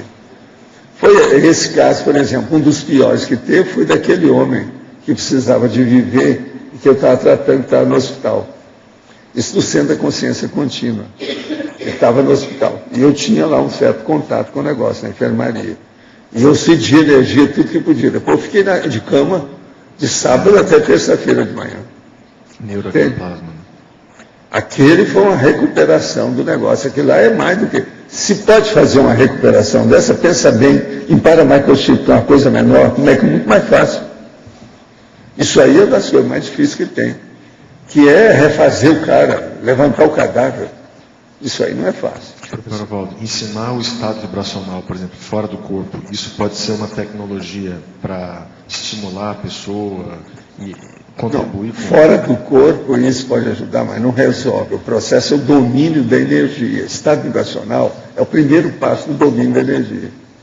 O negócio é ver o resto, como é que fica. O problema é você pensar e mexer com a energia instantaneamente, do jeito que eu faço. Tem que chegar nesse nível para a coisa deslanchar. Antes disso, não vai. Enquanto a pessoa, por exemplo, essas perguntas do povo jejuno, que faz questionamento aqui para a gente, perguntando coisas, você está entendendo, bem primárias, de quem está começando, isso não precisa de muito tempo ainda. Você tem que trabalhar muito para desenvolver o processo. Agora, o estado vibracional é que deslancha isso. É o que dá o startar. Dá o startar da história. É o jeito. Professor, aqui no B. Professor, depois que eu fiz a pergunta, meia hora mais ou menos, eu comecei a sentir forte repercussão energética, que deu até repercussões somáticas também, vibração pelo corpo. Como é que eu posso interpretar isso? Nunca percebi. Pode ser algum dos amparadores, estou te dando a ideia aí para mexer com você, para acabar com aquilo que nós chamamos de casca-grossismo. Você precisa disso, né? Você está procurando. Quem procura, acha. Mas eu não percebi nada no campo das ideias. Pois é, você vê, o negócio ainda não chegou lá. O negócio do casca-grossismo mais sério, geralmente, é na cabeça. Então começa pela ponta do hálux, lá, o dedão do pé. E a coisa vem vindo, que é a pré-kundalini, vem na planta do pé. Aquilo vem até chegar na pessoa. Onde é que se sentiu? Pelo corpo todo. Pelo corpo todo. Não, mas aonde foi especificamente que chamou a atenção? Olha, na cabeça, no tronco, nas extremidades também. Pois é. Agora, quando for assim, você se prepara. Fica dentro daquela posição que nós chamamos de passividade ativa. Entregue-se, relaxe e vê o que acontece. Isso é importante. Eu estou notando que ultimamente vocês estão trabalhando demais do povo aqui durante a abertura. E não é só durante a euforização, não. Fora. Esse caso seu é mais um. E outra coisa, tem gente que vem aqui, passa 2, 3 dias, vem aqui na abertura, enquanto eles estão aqui em Foz. Quando antes de ir embora, eles vêm e me falam, eu senti isso assim na abertura, tudo. Eles estão fazendo assistência aqui, bem forte. Agora, vocês não ficam pensando que eles estão só assistindo a turma de consciência, só por causa da consciência, não. A turma de consciência, que são esses intermissivistas que estão preparando aí o curso, estão seguindo isso tudo. Eles ficam olhando, sabe? Um dia desse eu percebi claramente 3 consciências junto do amparador que está mexendo uma pessoa que está sentada aí. Ali, ó, aqui na parte A da história. No meu caso, a repercussão era tão intensa no corpo que eu estava tremendo. Devo parar, devo tentar segurar para não dar repercussões físicas? Deve ser porque eles mexeram com você para te fazer o estado vibracional. Você já sabe o que é estado vibracional direito? Você é capaz de desencadear o estado vibracional por você? Eu acho que sim, eu sinto alguma coisa quando eu... Não, acho que sim, não. Isso é achismo na minha terra. Sutil, muito sutil. Ou a pessoa admite ou não. Achismo é besteira. É tão sutil que eu acho que... Ô, Fafá, dá um jeito nele, tá? Dá um jeito. Ele está indo bem, já está muito melhor do que era.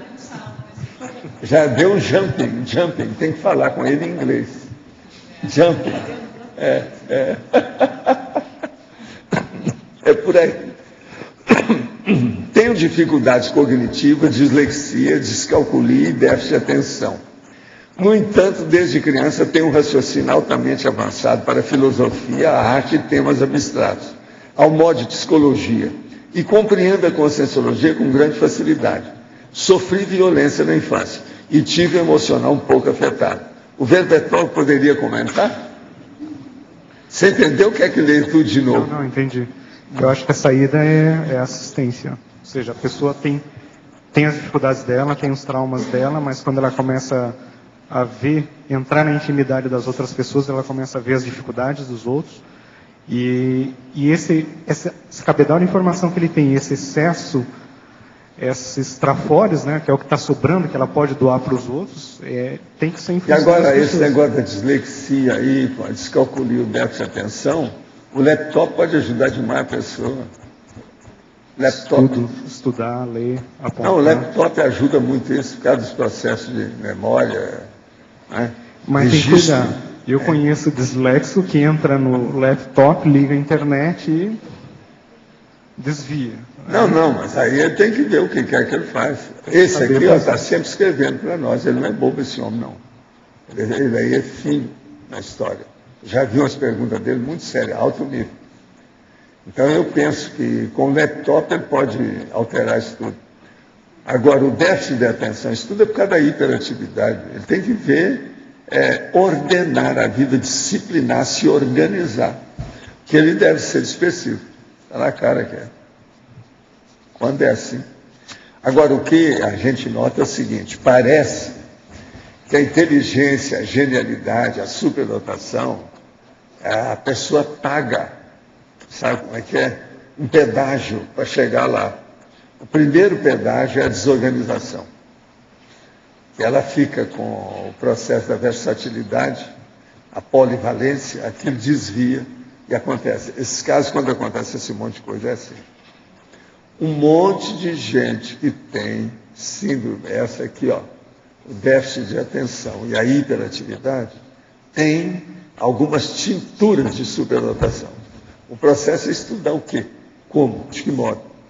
Agora, se a pessoa se organiza, ela melhora. A tendência desse povo é ser polivalente. Qualquer coisa sai bem. Isso é um problema. Sandro. Então, que a gente roda, viu, Sandro? É falar sempre com o povo. Qual é o seu megafoco? Fique firme no megafoco. Ele é aquela boia do oceano. Está no meio do Oceano Pacífico e tem a boia. Segura a boia e não deixa essa boia. A boia é o megafoco, pessoal. Professor Sandro, aproveitando o gancho da síndrome de dispersão, está dando para ver? Quais são as suas técnicas para lidar com... Quais são as suas boias, aproveitando o gancho do professor Valdo, seu megafoco, como é que você consegue lidar com a técnica de dispersão? Com a síndrome de dispersão, desculpe. Quais são as suas técnicas? Eu particularmente não acho que não tenho isso. Eu sempre fui uma pessoa muito focada, o meu problema é que sou focado demais até. Eu acho que o maior problema nosso, às vezes, é a questão da priorização mesmo. O Valdo comentou da versatilidade, a pessoa, qualquer coisa ela faz se dá bem, então ela acaba pegando o que mais gosta naquele momento, não dá continuidade. Como a pessoa pode trabalhar com isso? Eu acho que a pessoa tem que ter muita vontade e ver muito o resultado do que ela está fazendo, ser prático, ser objetivo com, novamente, as supostas superdotações, porque quando a pessoa começa a materializar, começa a fazer, aí então que ela vai ser posta à prova e essa genialidade, esse excesso de trafora, essa qualidade extra que ela tem, vai se materializar. Eu acho que é mais nesse sentido, a pessoa ter vontade, ser muito organizada e ser muito séria consigo mesmo. Cláudia, a maioria de nós já sabe o que tem que fazer, não faz, enfim, com uma série de autocorrupções. A questão dela é sentar, se organizar, colocar prazos e começar a trabalhar. E outra coisa, muitas vezes a pessoa quer fazer 50 livros, 50 artigos, fazer o mestrado, dar aula numa faculdade, enfim, participar de 50 dinâmicas nos colégios invisíveis, enfim. Não, às vezes escolhe uma só, faz aquela devagar e sempre. Você não trabalha um dia na semana, 20 horas. E a tendência é que às vezes a pessoa arranja 11 vieses diferentes, simultaneamente, para decidir tudo e desenvolver tudo. É um erro. Eu falo, no máximo 3, em vez de 11. A pessoa cai das nuvens a hora que a gente fala isso lá embaixo. É difícil. Ela faz muita coisa um pouquinho bem, mas não faz nada. Não vai, não aprofunda nada. E outra coisa, muitos não finalizam, não tem acabativa. Pior é essa, a falta da acabativa. Agora, passou de 3, geralmente cria problema para a pessoa. É a média. Sandro, eu queria saber a sua opinião. Isso é um caso de desperdício. Quando os pais sabem que o filho é superdotado e não abrem o jogo com a criança percebe e passa a se comportar de forma meio camuflada, achando que ela também não deve evidenciar os traços dela. Boa pergunta. Bom, eu não sou psicólogo, realmente não conheço detalhe o caso, mas parece a responsabilidade aí é dos pais. Obviamente, quem tem mais idade, mas por que isso? São pessoas sem condições financeiras, intelectuais, elas têm dificuldade, se sentem, como é que se diz, intimidadas pelo filho, alguma coisa do passado, eles estão negando isso para a criança. Não sei, acho que pode ser o universo, esse tipo de situação. Eu realmente não... Se algum psicólogo ou alguém quiser comentar, eu realmente não me sinto autorizado a... Alô, posso falar uma coisa? Olha, tinha o Paulo, acho que é o Paulo Ricardo, né? O Paulo Eduardo, o ano passado fez uma palestra aqui com a Suzana, que eu acho que ela é presidente da Associação Nacional de Superdotação. Muito boa. Paulo o quê? Paulo André, E eu acho que tem alguma coisa na internet. Mas eu acho também que a inteligência também tem muito preconceito, né? Eu que falei outro dia para minha irmã, que eu achava que a filha dela era a Letícia, né? Superdotado, que não faz um teste. Aí ela me respondeu, de repente ela vai se diferenciar da irmã, né?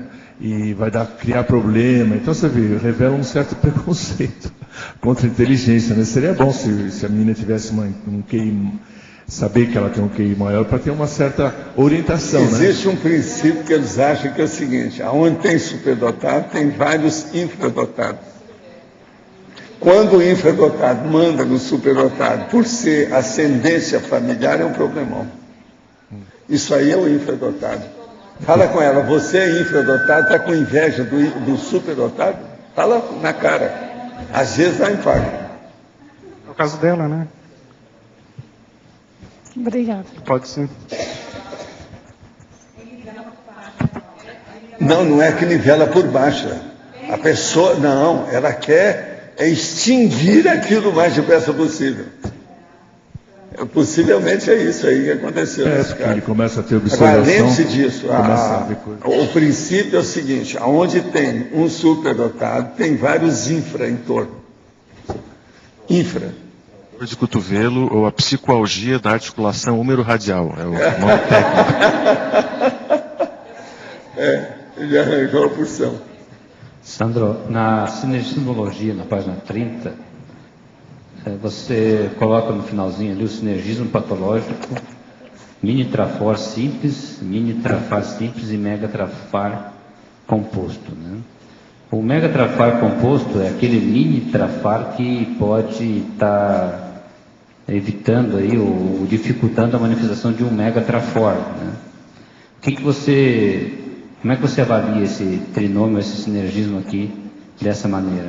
Primeira coisa, isso aqui é uma técnica que o professor Valdo põe nos 700 experimentos, o capítulo, deixa eu só ver aqui, é o capítulo 382, Gênese dos trafares simples e compostos.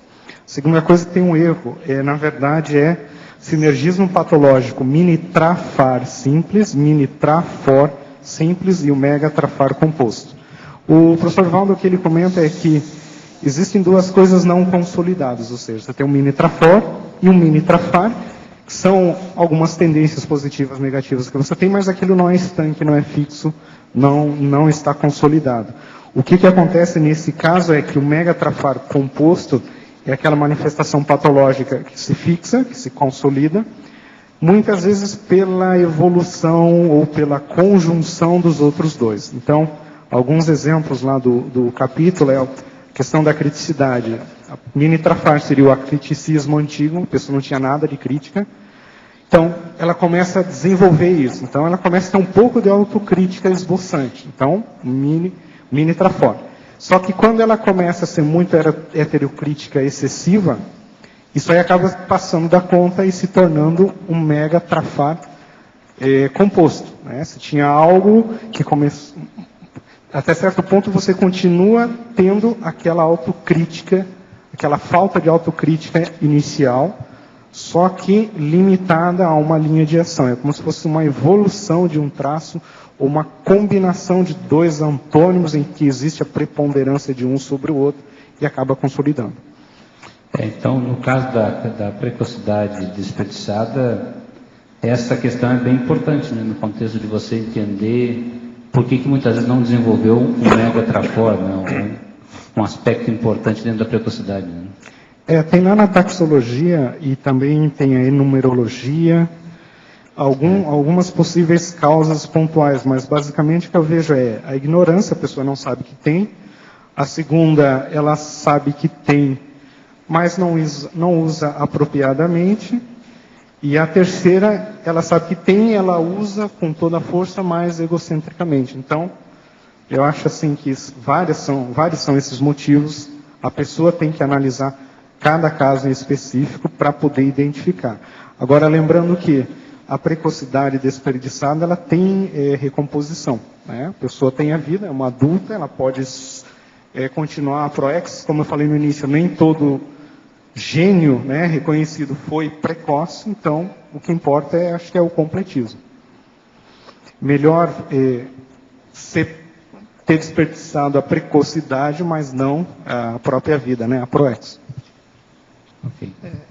A coisa pior que tem na precocidade, que eles acham, É quando ela clefa, quer dizer, ela aborta. Então a pessoa foi ótima aos 5 anos de idade. E é péssima aos 50, não fez nada depois disso. Quando amadureceu. E outra coisa, o percentual disso é elevadíssimo. Na arte tem muito disso. Não, em várias áreas. É elevadíssimo. Por isso que é que eu estava falando o problema da maturidade desperdiçada. O que está acontecendo conosco aqui é comum nas outras áreas. Isso é da natureza humana. Sandro, letra A. Aqui, João Melo novamente. Oi. Eu estou vendo que você está dando uma preponderância aqui muito positiva à importância do mental soma mesmo, da mental somática, para não ocorrência desse desperdício, né, de precocidade. Existe, por exemplo, o parapsiquismo. Tem pessoas que têm o parapsiquismo desperdiçado por processo de autorrepressão também, né? Mas o que eu estava lembrando quando eu estava vendo o verbete, é o caso de uma atriz americana que foi nas décadas de 30 e 40, foi um sucesso absoluto, que é a Shirley Temple, e quando chegou aos 18 anos de idade, ela abandonou o cinema. Ela era atriz desde os 4 anos de idade, e foi se dedicar à diplomacia. É um caso bem assim, significativo que eu vejo de preponderância, né, ao final da adolescência do mental soma. Uma das coisas mais sérias que tem, matéria de precocidade, que eu acho, é a vida da Helen Keller. Aquela bateu o recorde de muita gente que eu conheço. Agora, outra coisa. Eu sempre desconfiei de uma coisa que é aquilo que nós estamos falando aqui. Até que ponto que a Helen Keller tinha para microchip? A coisa para pensar. Pensa. Tem lógica? Está entendendo? Você sabe que aí na livraria mesmo tem a história dela, a minha história da Helen Keller. Vale a pena ver. A mulher era fabulosa. Sandro, eu queria que você comentasse o caso da precocidade com uma tratora de assédio, né? A pessoa, por exemplo, ela se destaca, então ela chama atenção, ela é um chamarisco, e aí os assediadores vão com ela, acabam com ela, e você podia comentar isso aí? Quanto o professor Valdo também, se pudesse comentar? É o passado dela, né? Por algum motivo. Ela se destaca num talento. Aí ela cria uma demanda de assistência muito grande. Aí ela não consegue. Aí o seriador identifica ela muito fácil. O que você quis dizer com cria uma demanda de assistência muito grande? Por exemplo, o caso aí que o João citou, né? A Shirley Temple apareceu na mídia, teve uma super exposição, e aquilo ali expôs para o assistido, mas também para quem podia identificá-la, né? Até que ponto que a precocidade também não teria que ser calculada? Eu acho assim, a precocidade, ela muitas vezes não, a grande maioria dos casos é setorizada, ela desenvolve uma linha muito bem e não vê direito. Não, e outra coisa, o pior que tem é a precocidade dentro da psicomotricidade, que diz respeito ao soma. Essa que é a mais rudimentar e a pior delas. Você vê isso muito na questão do jogador de futebol no Brasil, por exemplo.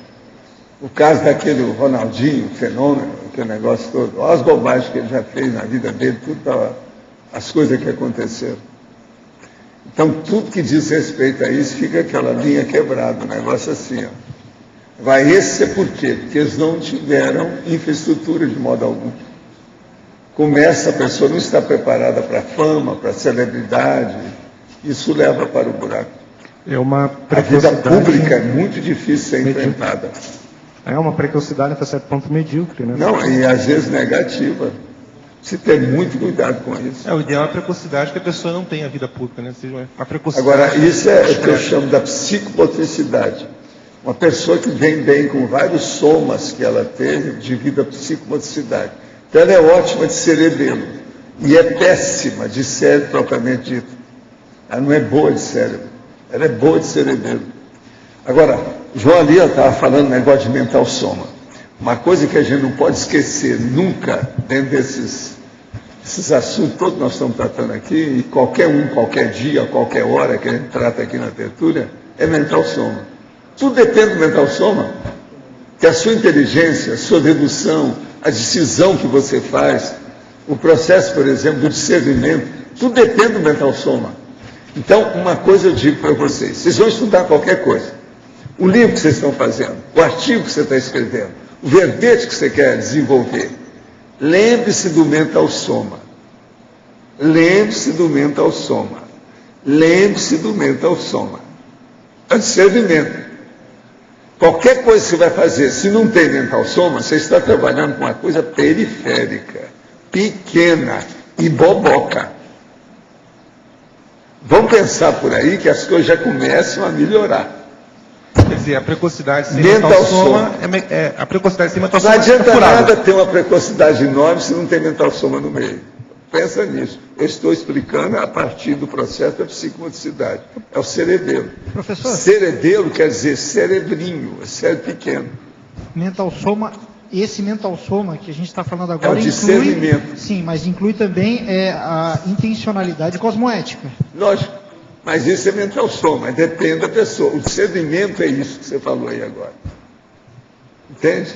A cosmoética da pessoa é o discernimento dela, se de ver. Então, por exemplo, qual é o percentual de discernimento dessa consciência? Quanto mais discernimento ela tem, melhor. Ela sabe distinguir o quê? Não, ela sabe distinguir uma bola baixa de uma bola alta, mais nada. Ela não conhece nada de aritmética, não sabe nada disso, em matéria de filosofia não sabe nada. Então é só a bola, essa é a psicomotricidade. Ela é boa para mexer com o pé. Então veja, todo mundo que alcançou celebridade a partir do pé, está danado. É aquilo que eu chamo de consciências podálicas. Ó. Ela tem que, não adianta vir que não tem. E olha, a maioria é assim. Raramente você vai encontrar uma pessoa boa de podálica que é boa de mental soma. Pelé é um grande cara, tá certo? É considerado o rei do futebol, aquela coisa toda. Uma hora as bobagens que aconteciam na vida dele. Só que eu lembro da Fiolax dele, com os processos da indústria, o problema do comércio dele, quanta besteira, quanta bobagem que não havia nisso. Entende? Outra coisa, professor, essa pusilanimidade de se esconder, para os assediadores não verem que ali há uma genialidade, isso ajuda em alguma coisa? Não, o assediador, ele conhece geralmente a pessoa, tudo que ela tem. E ele pega aquela genialidade da pessoa, distorce o que pode para dominar e fazer o que nós chamamos aí de possessão, ou semi-possessão. Tem muita gente assim. Eu conheci um verdadeiro gênio. O nome dele era Simonsen. Ele tinha uma opção de bobagem. Mas o QI dele era simplesmente impressionante. O brilho, ele era brilhante, seríssimo. Mas o que adiantou? Ele podia ter feito muito mais coisa na vida. Fez um monte de coisa, mas ainda foi pequeno. Para o gabarito dele, aquela ficha, foi muito pequeno. Agora, companheiro, eu espero então, sabe, que você não entre na maturidade desperdiçada. E eu quero ver os próximos 50 verbetes e mais o seu livro, tá certo? Qualquer coisa eu peço para a Laura para te dar força. Viu? Os nossos comerciais, por favor. Obrigado. As pontuações de hoje: 56 assinaturas no livro de presença, 33 perguntas presenciais, 11 perguntas online, 25 votos presenciais e 8 votos online. Os recados de hoje: a Neida sobre o curso Descrenciologia, a Rosa, o programa Verbetografia, e a Virgínia sobre o ciclograma. Com vocês agora o Eduardo sobre o programa Amigos. Pessoal, boa tarde a todos. Nós gostaríamos de deixar registrado aqui um agradecimento especial à Aracê pelo acolhimento ao programa Amigos da Enciclopédia no último evento que ocorreu, que foi o Congresso Internacional de Serenologia. Todo o destaque que foi dado ao programa, o processo da importância, e deixar isso como um agradecimento aqui esfuziante à Aracê, e dizer também que durante os dias do evento foram realizadas 15 inscrições do programa Amigos da Enciclopédia. Então foi um evento bem marcante para o grupo, para todos, e também muito importante para o programa. A gente volta a lembrar as pessoas que fizeram as inscrições o ano passado, que têm as suas inscrições esse ano a serem expiradas, para que façam, antecipem a sua renovação, mantendo aí, ajudando a manter toda a estrutura, o arcabouço aqui, material, de elaboração da enciclopédia da Conscienciologia. E aqueles empresários que tiverem interesse de participar da enciclopédia da Conscienciologia mesmo à distância, podem se tornar uma empresa amiga da enciclopédia, patrocinando a tertúlia e colocando a sua logomarca aqui no canal de transmissão online. Fica o nosso convite. Mais informações pelo telefone 45 3525 2652. Obrigado. Boa tarde a todos. Nosso recado vai para o pessoal de Fortaleza, Recife e Natal, onde o professor Marcel da Luz estará realizando o lançamento do seu livro Onde a Religião Termina e também o curso Descrenciologia. Vamos ver o cronograma, gente. Hoje, dia 1º de julho, ele vai estar realizando um talk show no auditório da Casa José de Alencar, Avenida Washington Soares, 6.055, em Fortaleza, às 20 horas. Amanhã, 2 de julho, sábado, das 9 às 12 e das 14 às 17 horas, no auditório da Universidade Estadual do Ceará, estará realizando o curso de Descrenciologia. Em Recife, dia 4 de julho, segunda-feira, às 19 horas, na Livraria Cultura, Passo Alfândega, estará realizando uma palestra gratuita. Dia 5 de julho, terça-feira, estará realizando um talk show às 19 horas, no Memorial da Medicina de Pernambuco, na rua Amauri de Medeiros, 206, no Derby. E dia 6 e 7 de julho, das 19 às 22 horas, estará realizando o curso de Descrenciologia também no mesmo local. Em Natal, dia 8 de julho, sexta-feira, às 20 horas, no Hotel Monza, Avenida Senador Salgado Filho, 3490, na Lagoa Nova, haverá uma palestra gratuita. E dia 9 de julho, das 9 às 12, das 14 às 17 horas, no Hotel Monza, também na Avenida Salgado Filho, 3490, haverá um curso, que é o curso de Descrenciologia, né? Onde ele também falará sobre o seu livro, Onde a Religião Termina. Este evento, gente, é parceria com a Intercamp e Reapendência. Para maiores informações, pelo e-mail intercamp@intercamp.org.br ou pelos telefones 84-3211-3126. Outro telefone, 81-3463-4979. Ou ainda, 85-3087-8076. Estão todos convidados. Boa tarde. É a última chamada para o programa Verbetografia.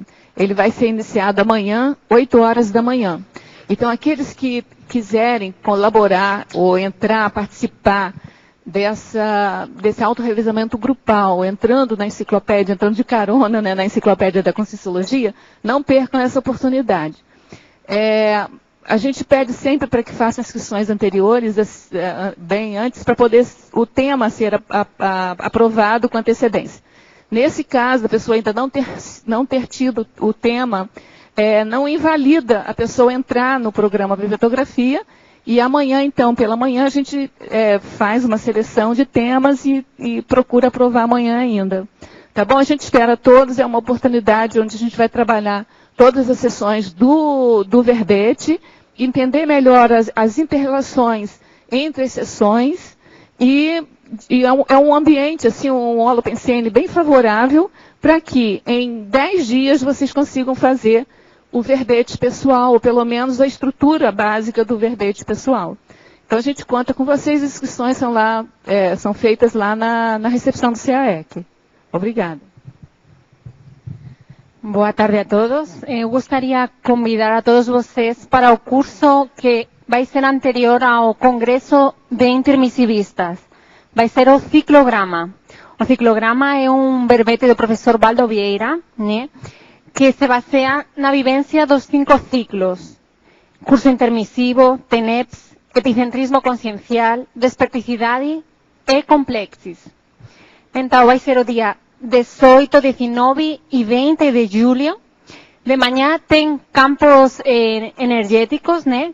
Campos de imersão. E de tarde podemos ter as atividades Proexista Cobaya, preenchimento de planillas técnicas y otras más actividades. Vamos a tener a presencia de 4 epicons, Cristina Aracaki, Marina Tomás, Pedro Fernandes e Felipe Mansur.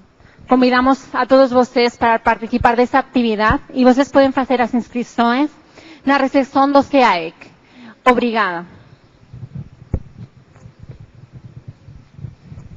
Para amanhã teremos o verbete Mecenatologia, a especialidade Interassistenciologia, a autora professora Adriana Kawati.